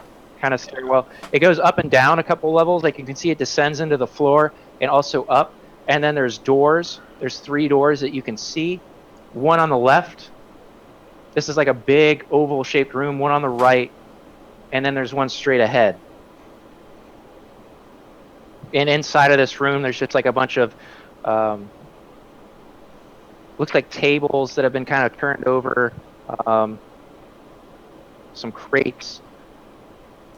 It looks kind of like a cargo room. It's fairly large, maybe 60 so square feet, or sorry, 60 feet from one end to the other, and then square that. So, pretty big room. Right. I want to scan for life forms. Okay. You're looking around, and you're getting a faint reading from above you I tell them there's something Like about above us. in the room. And your system starts pinging. Like, ping, ping. Oh god, this is like Ping. aliens all over again. I say, hey guys, there's something on top of us. You haven't entered the room yet. That's just what you see from the doorway. You haven't stepped out into the room itself. I say, I got a ping. Ping. Yeah, I got a ping something above us in a room. Moving? It is moving, and there's a second one that shows up and starts pinging from, it looks like higher on the same level, but across the room. And it starts moving across the room towards you. Something's coming for us.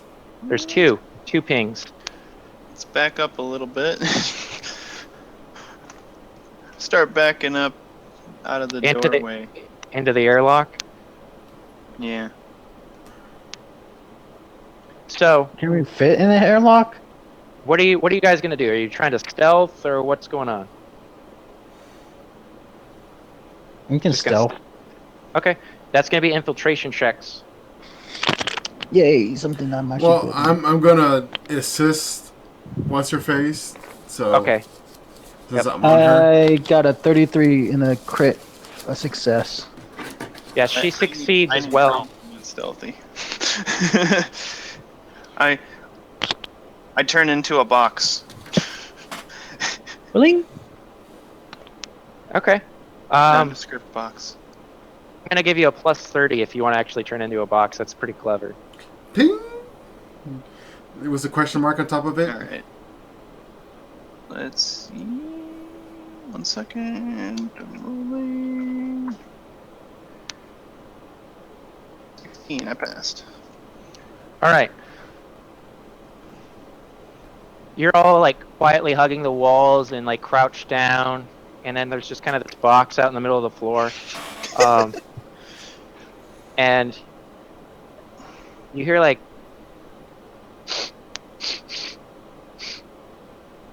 and something like peers around the corner, like a shadow appears, and you see like these glowing eyes as something like grabs the edges of the wall, pulls itself forward, and sniffing the air. And you see what looks like roughly a biomorph with sharpened teeth. Looks fairly human, other than the creepy glowing eyes and the sharpened teeth. And it looks like it's slightly bulked up. It's still wearing clothes and things, like I don't know, just a vac suit or something. And it snarls a little in like a low growl. And then you hear a second sniffing sound as something drops down with a thud onto the ground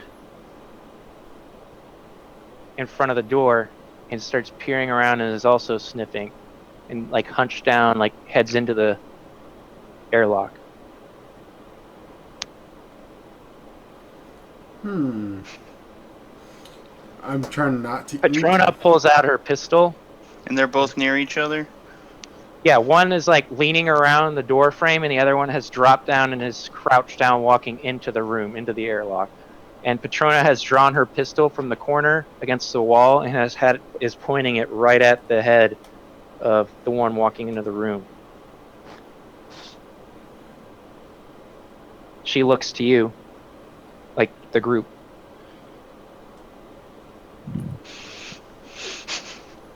Are they peering around the corner? So are their heads at the doorway? One is coming into the room, like walking through the door frame to the room right now. It's in the room. And the other one has peered around the corner. And yes, its head is around the corner and it's sniffing the air. Oh, so one's in the room. Yes. And one's in the outside, just has his head peered over there. Yep. Okay, I want to close the door and vent the door open. Okay. Go ahead and make me an interfacing. 62. Okay, you close the door, but you're gonna vent the room you're in. And as the door starts to close, it's not a fast close. I mean, it's not the slowest close ever, but it's that the creature that's around the corner recoils and snarls a little. And the other one starts to turn around and looks right at the door as it's closing. We don't have But to, it's still in the room. It's still okay, in the room. we only have to deal with one, and I'm about to vent it. Okay.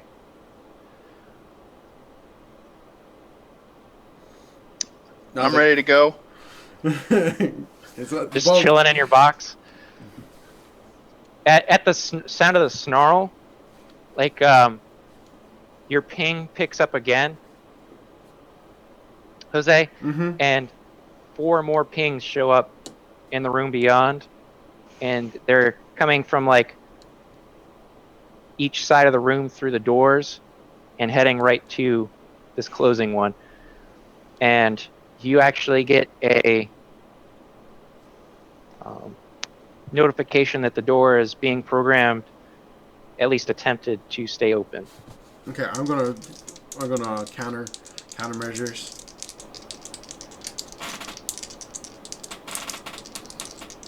Gonna prevent this hack, and I got a 68. Okay. Gotta make my roll here. Huh. Wow. Okay. So you're pretty sure you've got a lock onto it, and the door starts closing again. Then all of a sudden, it just stops moving. Like halfway closed, just stops. Will not move. Which is weird. The door? Yes, the door itself to the actual inner station there. Okay. The one behind you is closed. Okay, I want to program the outside door to countersync with the programming. So I'm just going to manually, get it to manually open from the outside, so it'll vent that. You get what I'm trying to say? Right. Even though that one stopped, I'm trying to force program the other door to open up. Okay. So make me a check, and it looks like there's something in the system now, and you're feeling that familiar presence of that reaching, like gooey black hand through the mesh. That feeling of like I got a unclean. 38. A 38. Ooh. So, as you reach, as you get to the door to try and open the other one, something grabs a hold of, in the mesh, right? Like you've got this entity feeling. Starts to, the tendrils come out of the hand and it starts sticking into what would be like your avatar in the mesh, and you feel it stick into your shoulder and start corroding, but the door does open. And when this happens, the air immediately vents out, and the thing that was standing roughly in the middle of the room gets pulled rapidly out the door. There's no sound, it's just gone. Then the thing that had been around the corner gets pulled, and it grabs onto the inner door that's halfway closed, and it also is trying to pull itself, and it releases and flies backwards too. However, you're all, because of the rush of the atmosphere, getting pulled along the wall.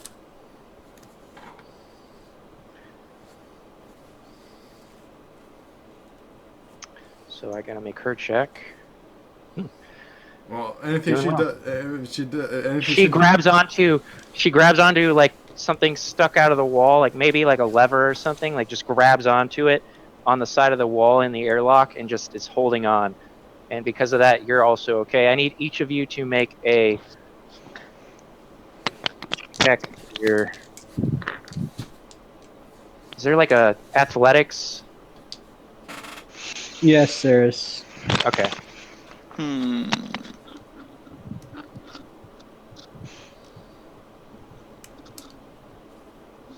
I thought there was. Brian, do you have magnetic coating or anything along those lines on your morph?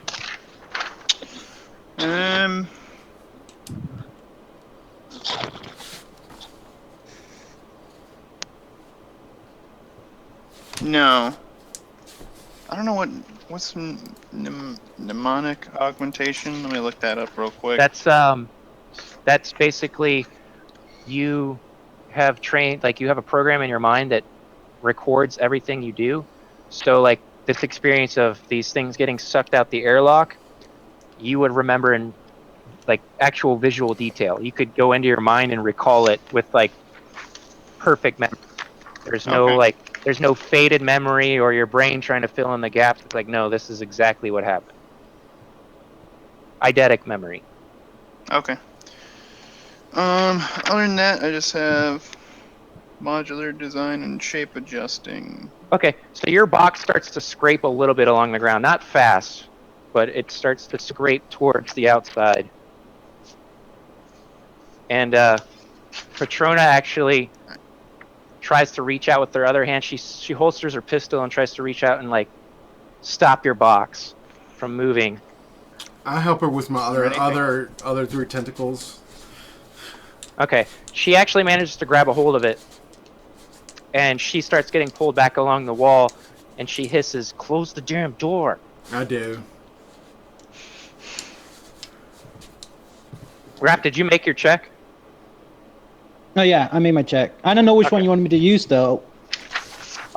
You could use climbing to like grab onto something and start pulling yourself forward. You could use athletics to sprint out of the way of like the pressure and like get on the other side of the door. It's really whatever your character would specifically do, and then you make a check. I pass whatever it is. Then climbing, I pass.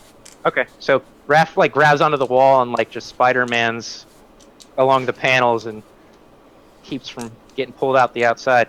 So, Jose, you close the door and it snaps shut,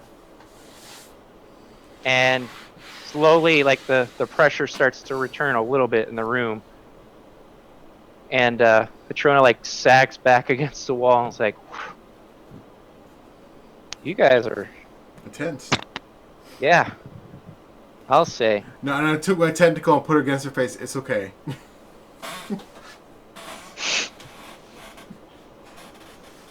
Shall we continue? Yes.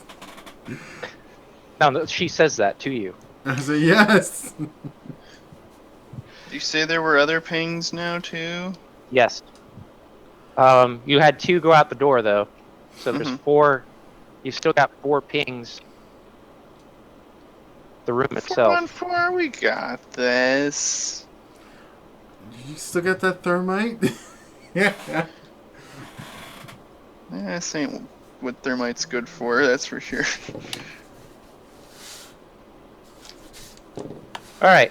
So, are you gonna try and sneak into the room, or what are you gonna do? We gotta sneak it. Okay. Sneaky snack snack.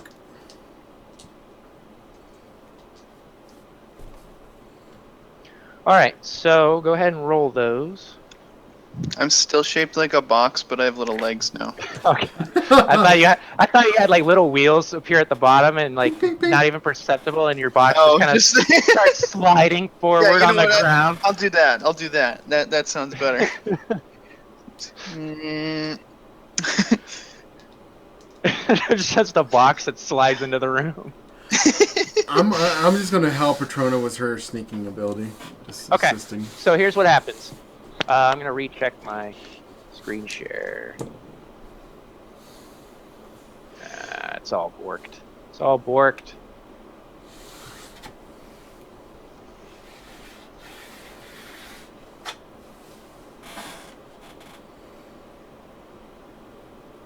So you get into the room, and like I said, I described it.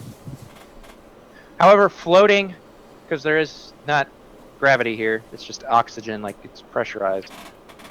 You see 3 corpses just kind of floating at various points in the room. One's up along a catwalk on the top, and another 2 are down closer to the walls and the door.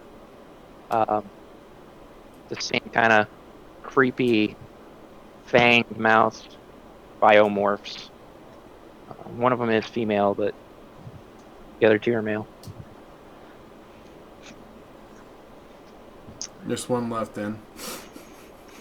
And then, kind of like, just as you say that, crawling, like you get this, like, as you turn, yeah.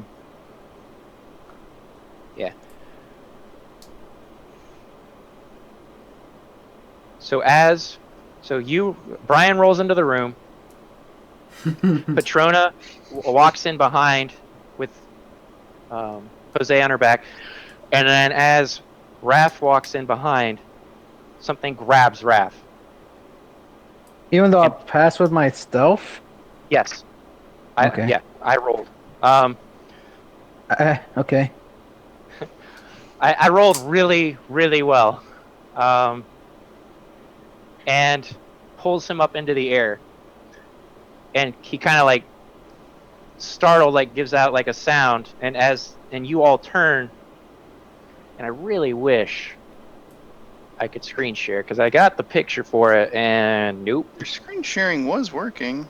Well, the problem is my computer, it wants to update, and it's doing this weird lag thing. Like I was getting lag in Smite, and like if I bring up multiple windows, it'll do like if I have a picture on one with like a side background and I pull up another window, it'll just stick that image, like paste it on there. I don't know if you know what I'm talking about, like where it's just like smashing all the images together onto one window, and it's like freezing up. Yeah, it's not working. So behind you, kind of clutching Raph, like again, he's still on the ground, but he's getting pulled up, is this huge, like palish pink creature with long clawed hands. It's got 4 of them, 2 back legs, like powerful, thick, muscled. It doesn't have a tail. It's got spines coming out of its back, and just because I don't have the picture, it is somewhat similar to an alien, but its head, instead of being like that cylinder shape, it's got like a flat, like a triceratops frill with like horns sticking out, and it gives out this low scream, and you see like these huge, like its mouth is probably the size of like a pot or something. Like it's huge, like it could easily bite off your head, and like spit flies out. Well, we knew you well, Jasper. I actually, it says to roll for this a stress test. We all do that? Yes. I don't remember how to do that though. Neither do I.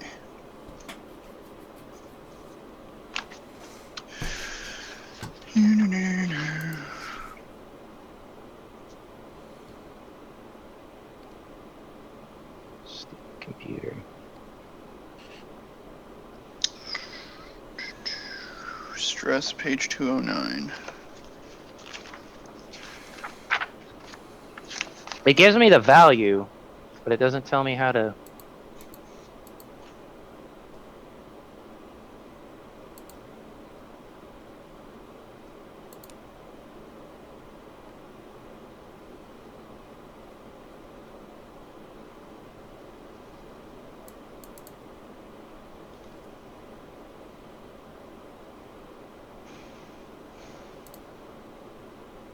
Yeah, willpower stress test, page 214.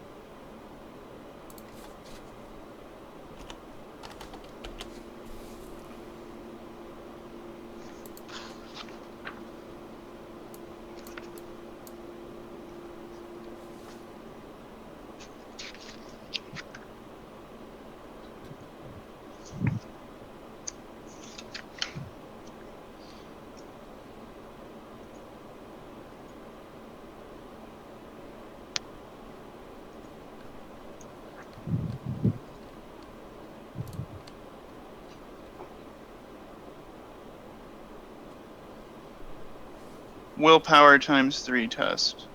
Okay. So each of you, including you, Raph, willpower times 3. So whatever your willpower stat is, times 3, and you have to beat that.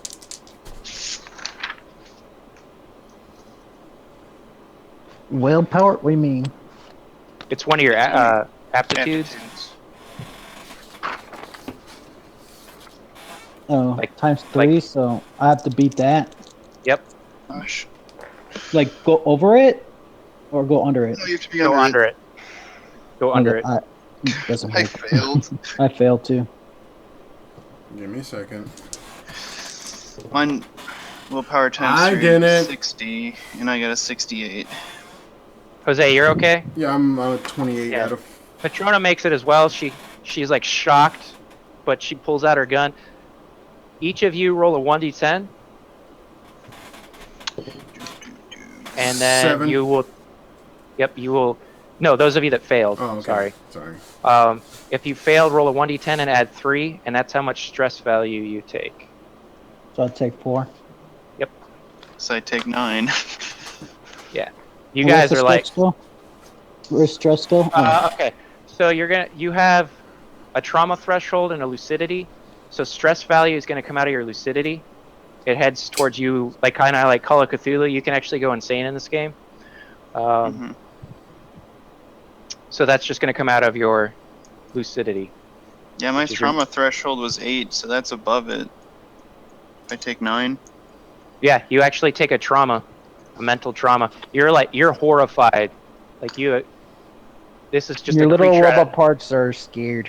You shit in your box.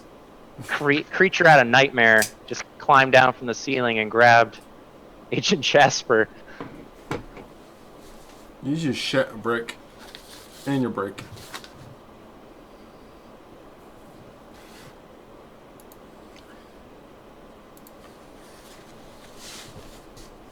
And as this happens, the creature twists its head like back and forth, and like opens its mouth, as if like trying to decide the best way to like bite Raph's character's head off. And at that point, we're gonna roll our initiative.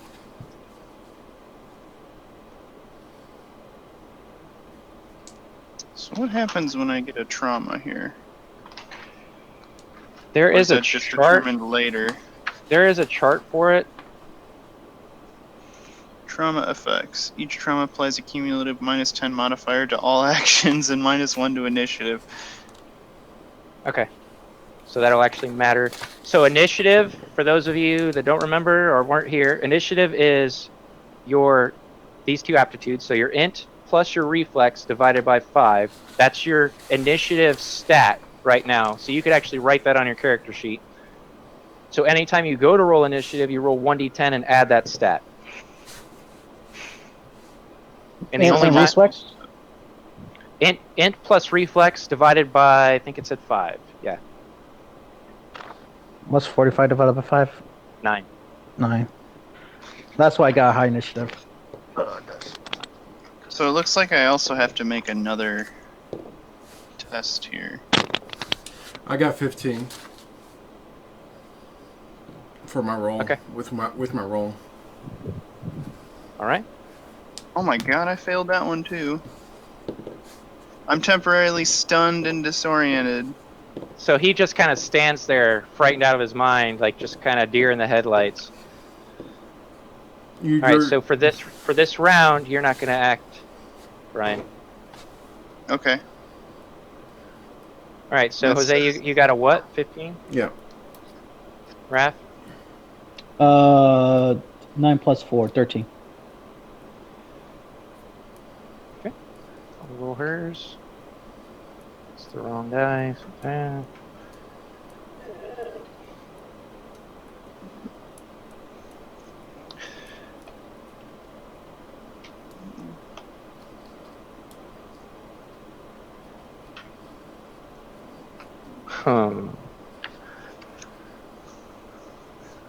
This is gonna get nasty.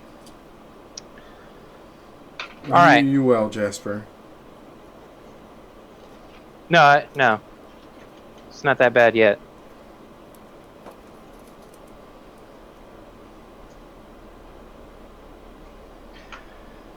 All right, Jose, you're first. Bitch. I'm gonna hide. I already am hiding on somebody's back. You do have a. Well, no, your gun would probably do more harm than. Yeah, Good. especially it's got a spread. Yep. Oh, I got an idea. I'm gonna skeet my ink at her face or whatever the thing Okay. is. Absolutely. So that's your ranged exotic attack, which I noted as your ink attack on your character sheet. Exactly, and it has nano virus on it. So Yep. I'm gonna do that.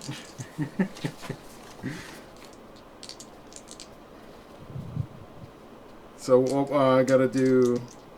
You just got to make your attack. And that'd be a range, right? Yeah, you have a skill, but it should have a value next to that skill. I believe it's a 35. It is. Oh, let the dice gods be good to me. Nope. 48. Son of a bitch. So you spray your ink, and the creature kind of ducks, and it just kind of splatters the wall behind it, and it looks at you and snarls, like with its huge glowing eyes that are like the size of, each of one is like the size of a softball.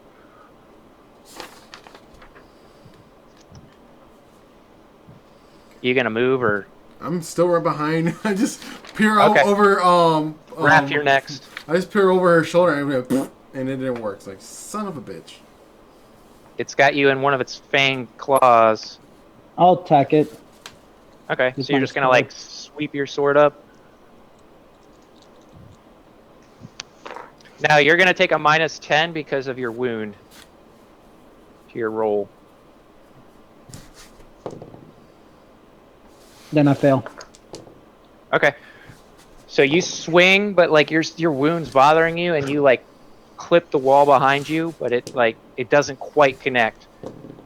So then Patrona, this is where I said it wasn't quite bad yet because you all rolled better. She levels her pistol right at its arm that's holding Raph. Oh. She got a 55. So she aims, like holds her wrist and says, let him go. And just like shoots this beam, this red beam glows on one end of the pistol, and then this lance of light just slams out from the gun and hits the arm of this creature, and it screams and drops Raph to the ground, who kind of just lands lightly because there's not gravity. And yeah, its arm is like smoldering, but even as it smolders, you can see that like pieces of it are trying to regrow and connect to itself. Oh, son of a bitch. That thermite So sounds like then- a good idea. This is where it gets bad. Then it goes, and it leaps down off the wall, and like you can see, it just lands lightly in front of Raph, like not in front of him as in facing him, but like leaps over Raph and lands on the ground between Raph's character, as in Jasper, and Patrona, and it charges Patrona. And it runs forward and swipes a claw out, as if to like rake her with this huge claw. And, oh man, wow. Just barely misses her. Like she doesn't have to duck, but we're talking like millimeters away from the top of her head. Just swipes forward. But then the frightening thing is it quickly follows with another strike from its right hand. And this is where we talked about speed mattering. Mm-hmm. Ah, so lucky. 97. It misses again. So anticlimactic. And we'll say that this time she actually like drops and rolls to the ground to avoid the second one that rakes right at her stomach. Ow! My So then squishy parts. it turns and then leaps back up to the catwalk above all of you. So that was not a normal thing, right? So remember how the first time we played, and I'll remind Brian, were speed mods, because this is why they're so expensive. So how initiative works in this game is there are rounds every initiatives. Mm-hmm. So if your character has a speed of 1, which almost every morph does, you act once in this round. So round 1, everyone acts. If you have a speed of 2, you act in round 1, and then when round 1 is over, you act again in round 2.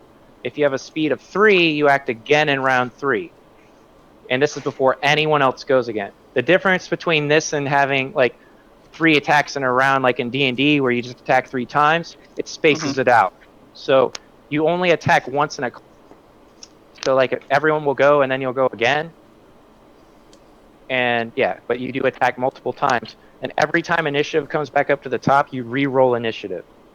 So it's not like D&D where you roll initiative once and for the entire encounter, that's your initiative. You roll every time that it goes back to round 1, which will be this case now. So you will actually act this turn.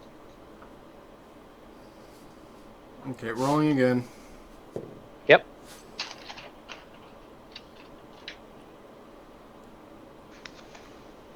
$14.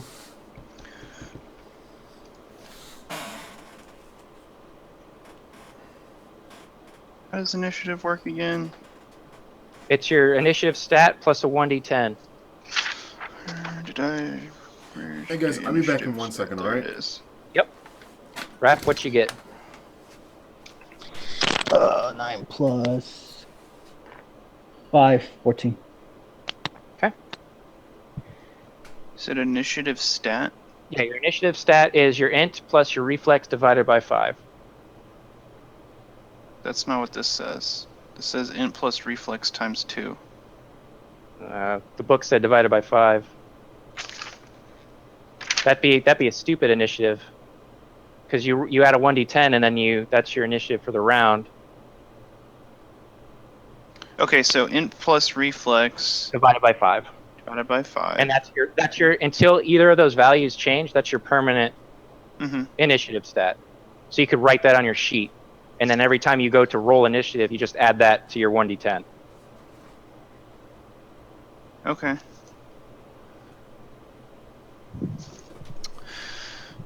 So my initiative is 5 plus a 1d10, 2, so 7, Okay. I guess. Okay, I'm Yep. back.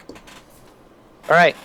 So first up, the creature in the catwalk leaps back down. Again at Patrona.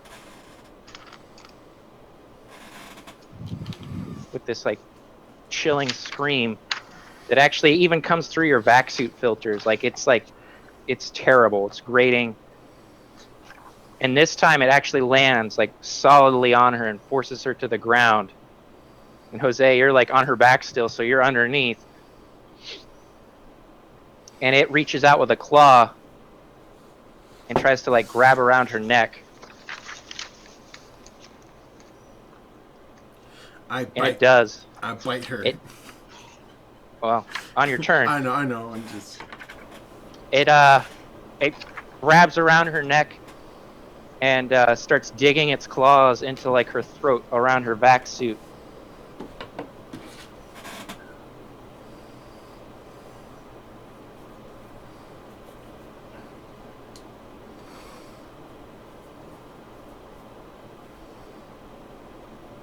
Okay.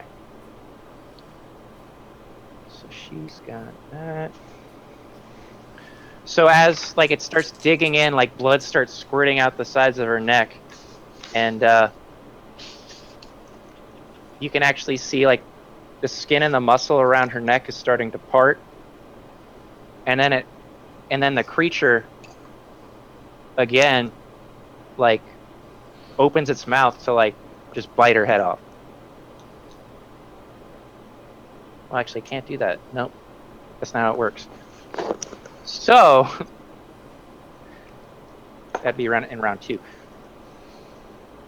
Technically, she's got a chance. So she is like bleeding all over the floor. It's digging into her neck with its claws, like trying to crush her neck. Raph, you're up.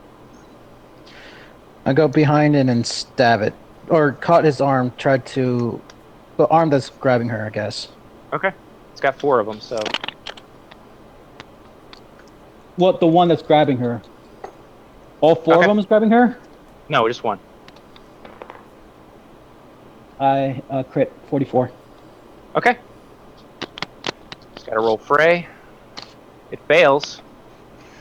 So you hit it, and with crit on an attack, you ignore armor. So you just roll your damage, and that's how much damage it takes. Let me look at it.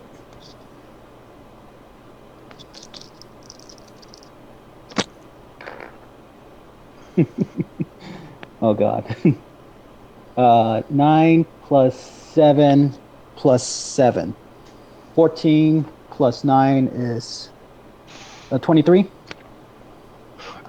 Okay, so you go to swing, and it's got two arms on each side, like a Machamp kind of thing. They're not as thick. They're like more like sinewy and like thin and like muscly, like a wiry kind of thing. And it's got like stubbles of like spikes sticking out of the forearms and long spindly claws. So anyways, you go to swing, and you actually catch both of its left arms in your upward swing. Like you just charge forward and swing your blade up as hard as you can, and you sever both arms. And it just starts spraying like blood everywhere, and it screams out. So both of its arms get severed with that on the left side. So the one that was holding her kind of let go. Severed. Yep. Oh, it definitely let go. You cut it off. So.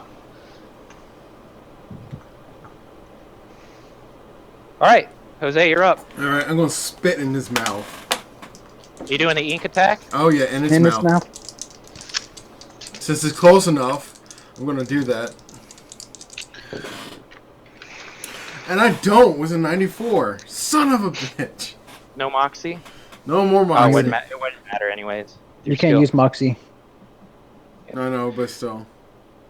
All right, so you miss again. You shoot wide, and it just doesn't connect. Are you gonna move from underneath her?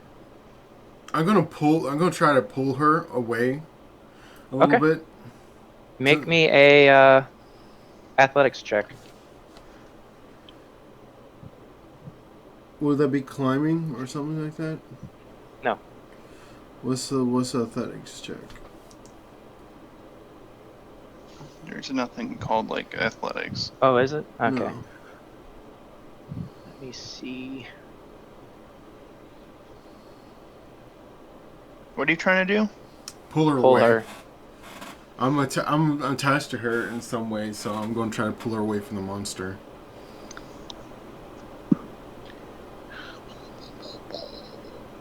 Could stop the bleeding by wrapping around her neck. Give me a because I just don't see anything better, and I want to keep this moving. Give me a fray check.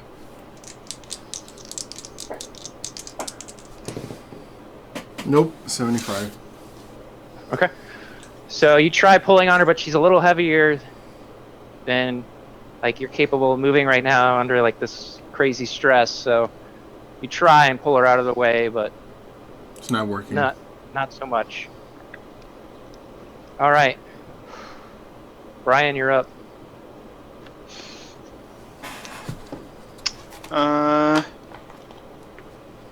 You're still on just this box sitting on the floor. Really? Shoot one of my knives out.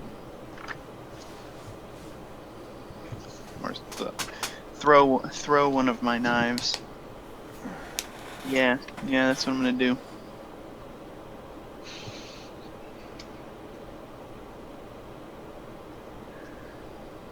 Right, Okay. I got a 23. That's a success.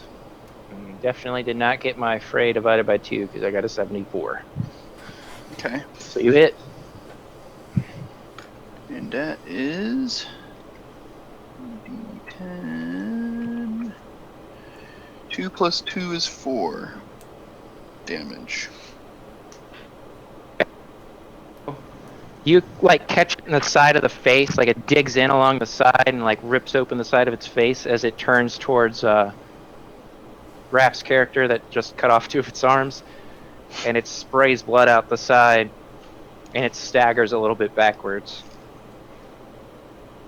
So at this, Patrona like takes her gun that was next to her, and just like with one hand like trying to hold like her neck, she like lifts it up and is like, "Fuck you," and just kind of shoots the gun into its underbelly as it stands over her. 28. And it hits. So that is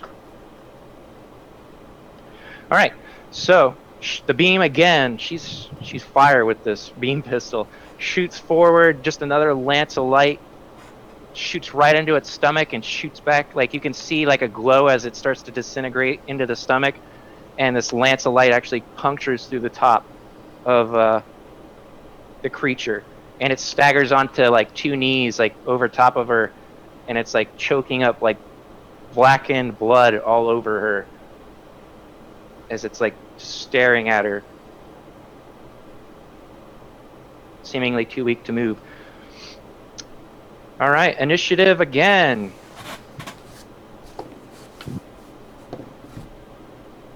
Damn it, 10. 7.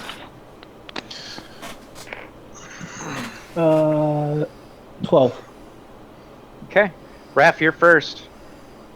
Okay, I'm gonna attempt to attack it again. This time, the other arms, or one of the two left arms, or right arms, I guess, is left. I say off with his head. You could And try another crit, another crit, 33. You could. All right, I can let you know with Wow. the 33 if you want a coup de grace. It is badly injured, so it's up to you. Off Yeah, with I his could've head. gone. Okay, yeah, you just spin your blade around and just slice from underneath again, like you swing it down in like a wide arc, and it just barely misses Patrona, like the tip of the blade as it swings up and cuts clean through the underside of its neck. And you don't even look at it; you just swing upwards and cleave its head off, and it lands with a thud on the ground next to Patrona and rolls.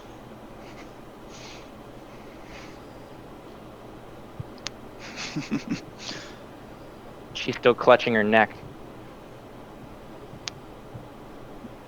She's like, good Your thing muse says that's how it's done. I don't say anything. I just let it happen.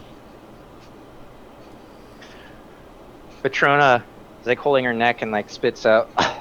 Good thing I brought this bandages.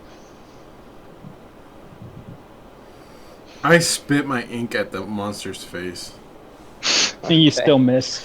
That's funny. I'll get my knife back. Yeah, it didn't sink into the creature; it just cut into it and flew off. So you can go get it. I still want to spit at it. Okay, roll. Oh, now you want to be awesome. 32. So I did.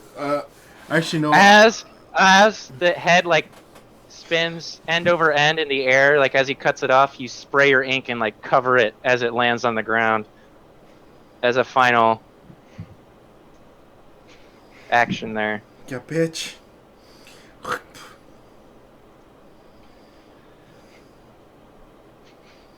All right. So Patrona like sits up and like has trouble like getting a bandage on. Like she's like sitting on the floor and like she's seemingly weak here. Kind of like slumped over, and she's kind of failing and fumbling at like putting a bandage around her neck. Like I'll it is help her. it. Since Okay. I'm on her back, I'm gonna help her. Okay. You don't need to roll. Okay. You get it on there, and it's a nasty cut, and all this like black blood and all this stuff is all over her. And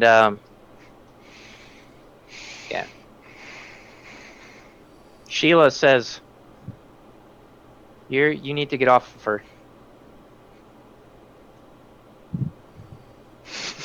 Oh, son of a bitch. You And ain't she looked- freeloading anymore. She looks at you and says, "What's wrong?" And again, Sheila's not talking to her. Sheila says, "I sense the same infection." Oh, god What? damn it. Now you're in a back suit and you didn't take any damage, so nothing has affected. It's on your suit, but it hasn't gotten through it. See if you can try to cure before it spreads. I don't know. I'm not a doctor, damn it. Can we like put her in stasis on the ship? Is there a way to do that? She does not have the facilities on her shuttle. No, Damn do it. that. You could try and find one on this one, but I doubt it'd still work. All right. So you're getting pings again from the corridor above you, and also to the sides, and it's looking like there's 3 more pings, and then a quicker ping coming from the left door, like quickly moving towards you, like twice as fast as the other pings. Oh god. Run away! Pretty much every direction but down. Let's go down. There's something coming. Okay. Down. Let's get on into crates. So you're gonna like drag Patrona, or what are you gonna do? She's still alive. Give it a thermite. It's not how thermite works. I know. She says, go. I will cover you. And she kind of sits up and holds her pistol out. And, like, gives you, like, that look of, like, and pulls her helmet off and, like, throws it to the side. Go. Wait, there's no air in here. Okay. No, there is air. He closed the door. He closed the door, remember? He opened the door and then he closed the door. I give her a kiss on the cheek with my beak, and I'll jump off to the Rifle's character. And then Jose was affected. Yeah, right. I got a condom on my beak.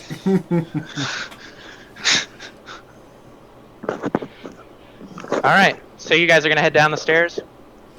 Yeah. But let's go down. Yeah. Alright, so down the stairs, you reach a bigger area that looks like it is the crew quarters. There's actually like a lunchroom, and off to the side there's like rec rooms and what looked like room after room of like bunk beds and things. And there's no one here. There's blood in a few spots, but other than that, nothing's going on.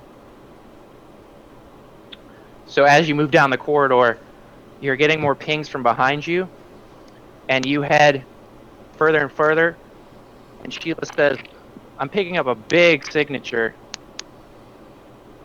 farther down. The schematics are saying it's the control room.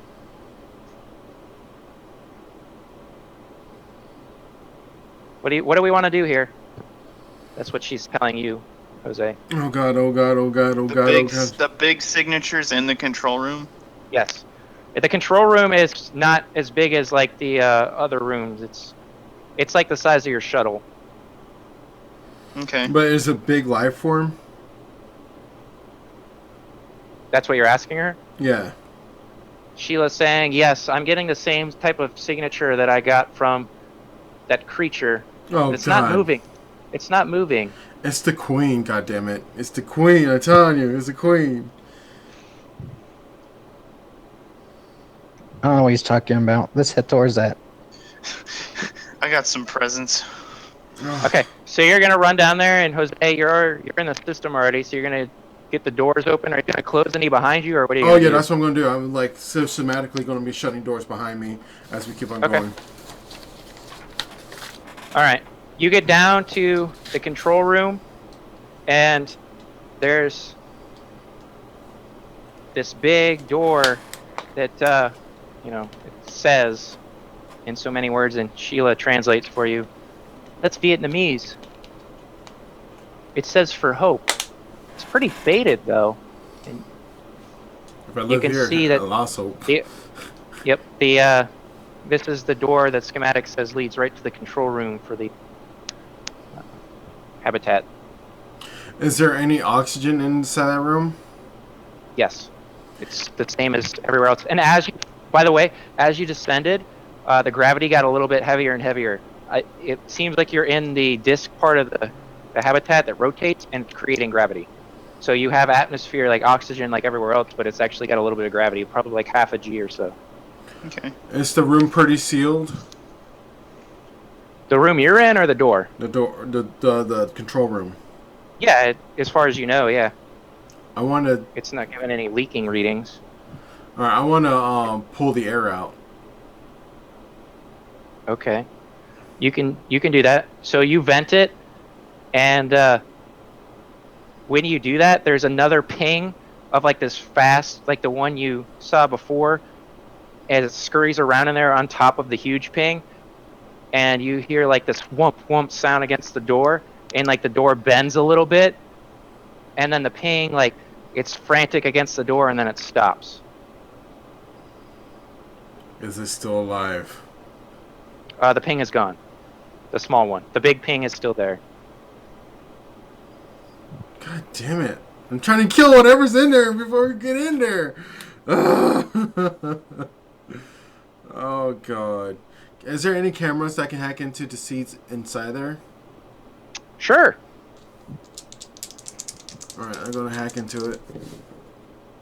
73, I do. Okay. I need everyone... No, I need you to make that same stress test roll, which is a will times 3. That pass was a 13. It doesn't faze me. Okay, inside you see what looks like... You can't really tell because you get the general shape of the room. There's this big view screen and everything, but as far as consoles and everything else that you would normally see on like the bridge of a ship, it's all coated in like bubbly mounds of flesh that are quivering. And in the middle, you have this huge, like, conical structure with, like, tentacles coming out of it and, like, these huge glistening maws that are chewing on chunks of flesh. And it looks like bodies as it's, like, devouring and pulling them into itself. It doesn't look like it has any legs or anything. It's just this bulbous, puddly mound just everywhere in the room. Okay. I ink a little bit. Okay. I'm very detailed that we're fucked, and this is what it's in the room. I wish my pictures were working. The thermite Stupid. sounds like a good idea to be on top of this thing and burn a hole right through it. Sheila says, Hmm. if you're going in there, please fork me out of yourself first. I'd much appreciate that. Bitch, where I go, you go. She says, this is some fucked up shit. Now, Sheila, we can do this. I say, well, we know where the life form is at. The only thing we gotta do is go on top of this thing and put the super thermite, put it on top, and let it burn a hole right through it. That could work.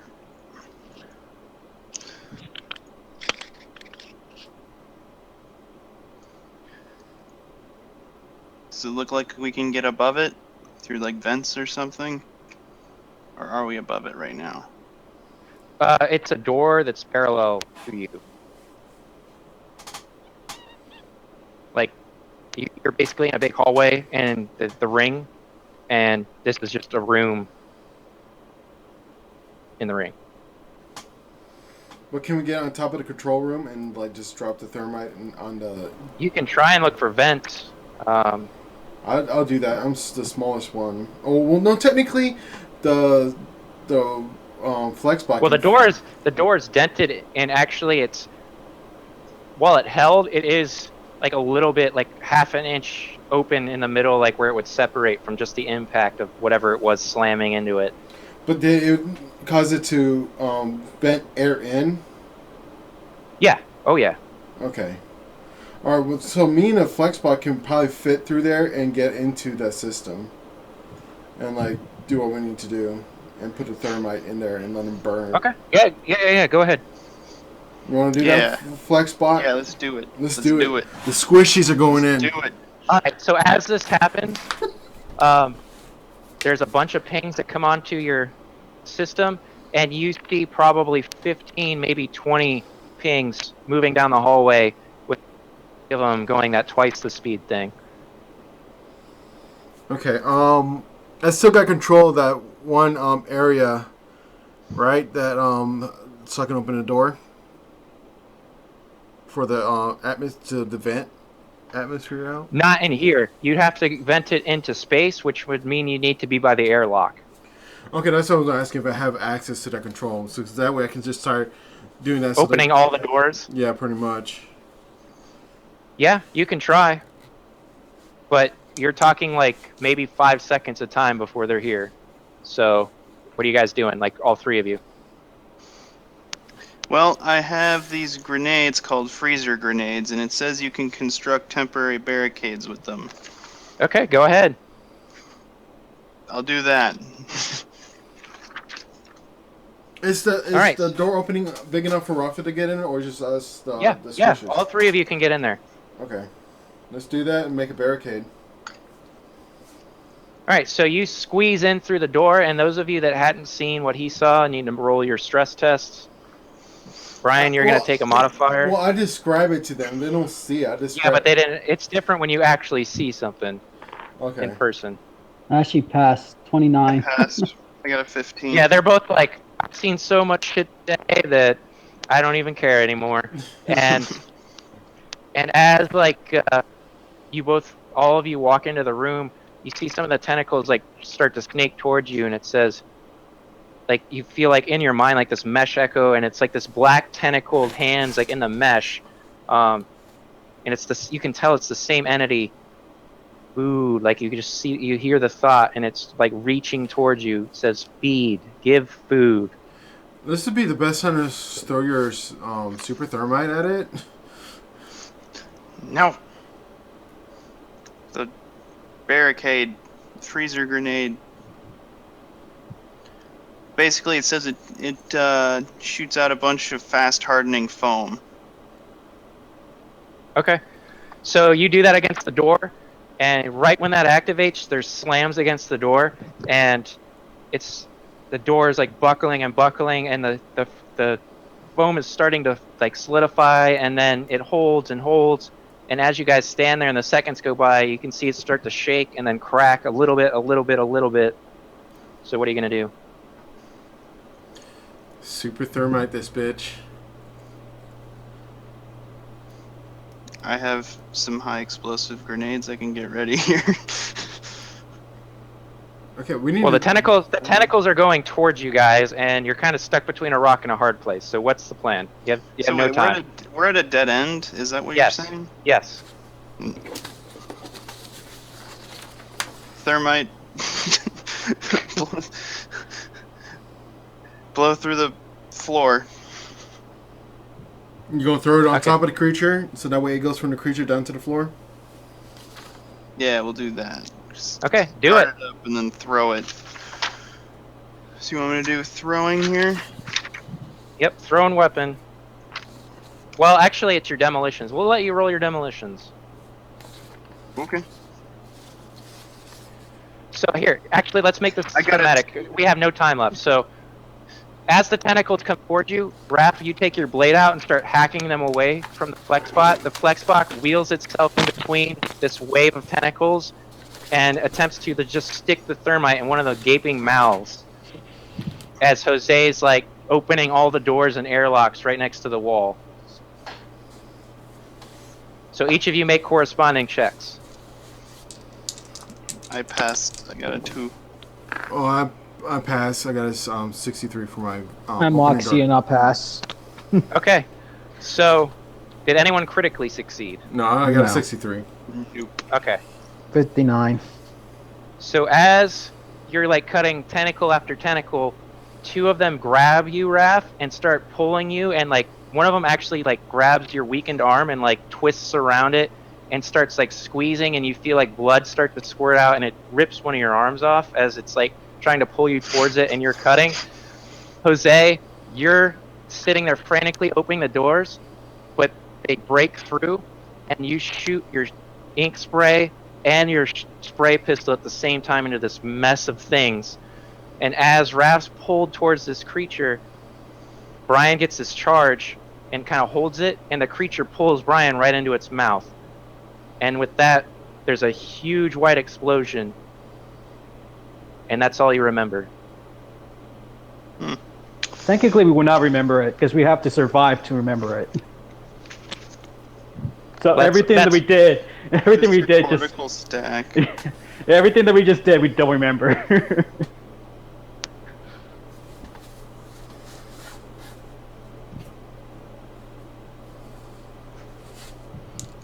You died epically. We don't know that. Should have used my grenades. You never know what that thermite could have done. So, here, we got a tiny little bit of time. I sped it up because I really wanted to finish this campaign today and before Raph leaves. So, each of you wakes up, and there's like this slow, like when you're waking up and like you're sluggish and like the blood's returning to your limbs. Like I don't know if you've ever like slept on your arm wrong or something. You feel that in your entire body. As you all wake up, even you, Brian, which is weird. You're in a flex spot, but it's like the circuitry's slow and it's like kick-starting, and you slowly get back to like full functioning strength, and you each kind of sit up. And Jose, you're again in your tank, and each of you are surrounded, like you're in a familiar room, and Magnus, who's pacing the room, says, "Well done, well done." Hey? Yeah. Do I recognize the voice? Yeah. I knew the voice because I've already dealt with Magnus. Yeah, it's before. Magnus, the guy that gave you the quest, well, the chick. Okay. And she looks at each of you and says, "You called us just in time. We managed to encrypt and pull your files from your cortical stacks when you breached the shuttle, or the habitat rather. Are you surprised? Like you actually all remember up until that explosion, which is crazy, right? It's cray. Cray. So, Wait, they found our cortical stacks? yeah, remember you kept sending the firewall messages? Yeah, but the last one was when we left the other ship. Exactly. So then, So pretty found much you. they were. Yeah. Oh, they okay, called in the called in the cavalry, and yeah, and because of that, you managed to retain your memories, which means because of that, you've got a little bit Wait. extra. So he gets eaten and exploded, and they were able to find his cortical stack. No, they didn't find the stacks. No, the stacks are Oh. gone. They downloaded your stacks wirelessly when they arrived. Like they locked onto your signatures, and they downloaded them. Oh, okay. It's not a common thing, right? It's not like you expected that to happen, but it's yeah. firewall. and as you're all sitting there, kind of like shocked, and Magnus says, "What? You thought we would just leave you to nothing? We take care of our own." I don't feel phased at all because I already dealt with this company before, so it probably happened to me before. Same shit. Different day. So this is where we give out RP. You each role-played well, so that's 1 per session. Well, 1 for the campaign. It's for the campaign. You each, were positive. Like, I'm just going over, like, the stuff it gives you RP for. You each were critical members, like you were successful. You contributed to the game. And you each not only accomplished your mission, you didn't get your secondary mission. You never did find Terra U. But you definitely got to where the Titan artifact was. And yeah, that's going to be giving you a total of 5 RP. And what do you spend RP on? RP is just like CP. You spend it the same. It's actually the exact same ratio. So like things that cost CP cost the same amount of RP. That's why in Eclipse Phase, and if you want to remake your character, Raph, it's very hard to like be bad at something and become good quickly. That 1000 CP you start with is really want to think on it and really want to put it wherever you need to, because after that it takes several campaigns to get enough CP, because you can save it just like There's Edge of the some Empire. stuff that's important, like Frey is really important. I don't have any Frey, and that's just Yep, perception. at least something in it. Perception, or some type of negotiation thing, like talking or something like that would be good too. Like, you put me on a planet in a desert planet, or you put me in a freaking forest, I'm good. But when you come and put me anywhere else, I'm like, okay, just a beast stick. That's pretty much it.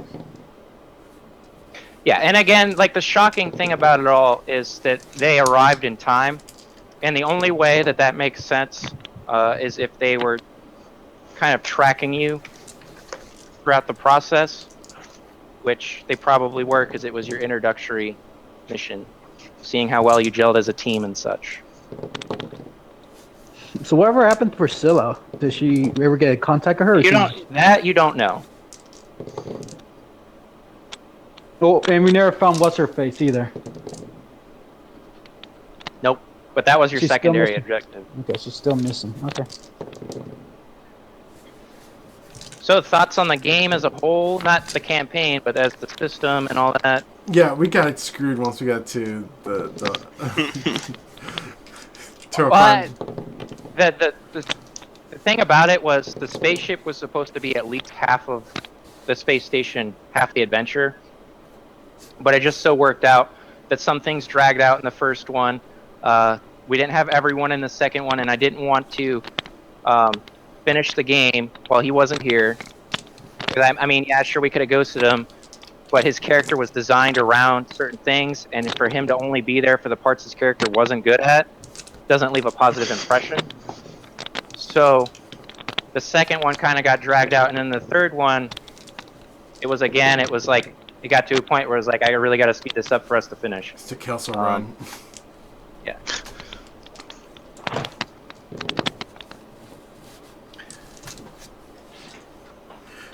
I did it in 12 parsecs.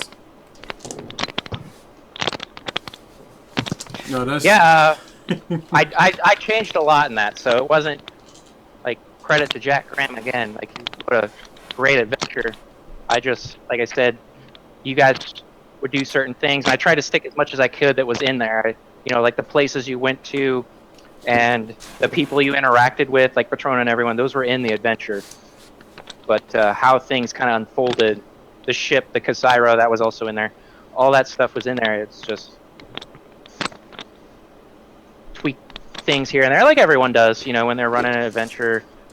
So it still was good though. I liked it. Sorry, Jack Graham, we ruined your adventure. yeah, that's what I'm getting at. If it was terrible, I sincerely apologize. No, it was good. I had fun. Especially at the end where I was like, man, we have like no time left. And I wanted it to end epically, and I was like, the only way this is going to happen is if they go out in a blaze of glory. Because it's going to take too much time for them to try to escape. Exactly. Which, by the way, that huge tentacle thing was also in there. So I didn't... It was the monster... that I didn't add those things. The mind, is the claws the thing that actually gets you to turn into those things, or you added that?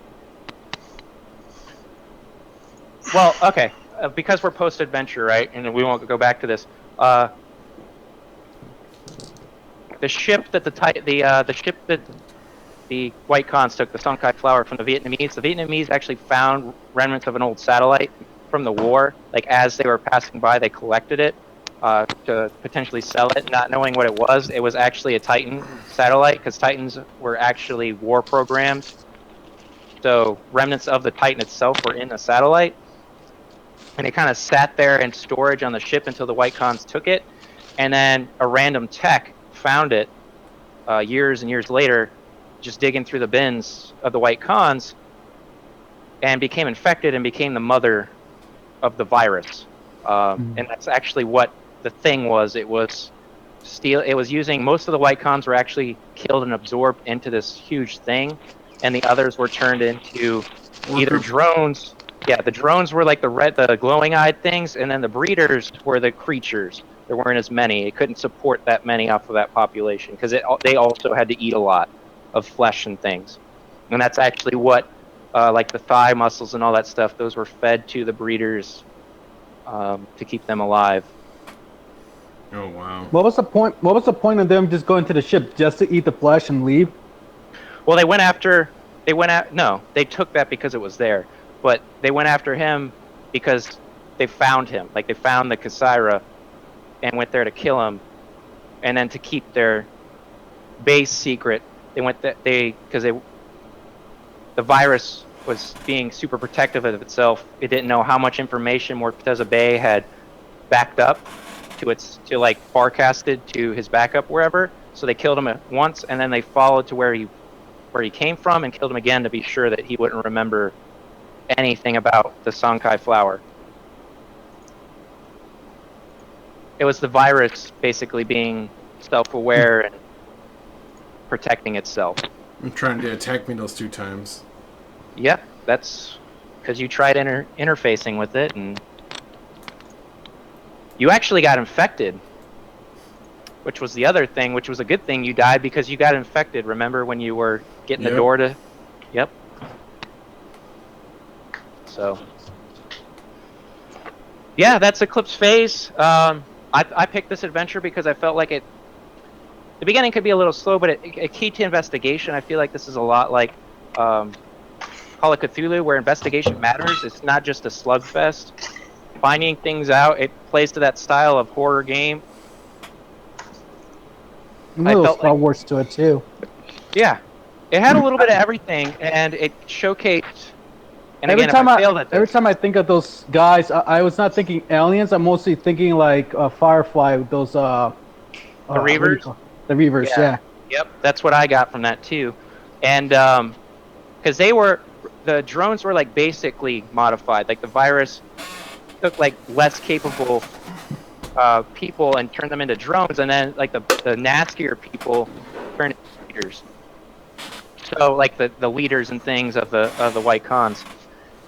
And yeah, it kind of hit all the notes for me for like a short Eclipse Phase adventure of what the horror kind of thing is about, because it feels very like the Alien franchise. I feel a lot of that when I look at Eclipse Phase, and I felt a lot of that reading the adventure.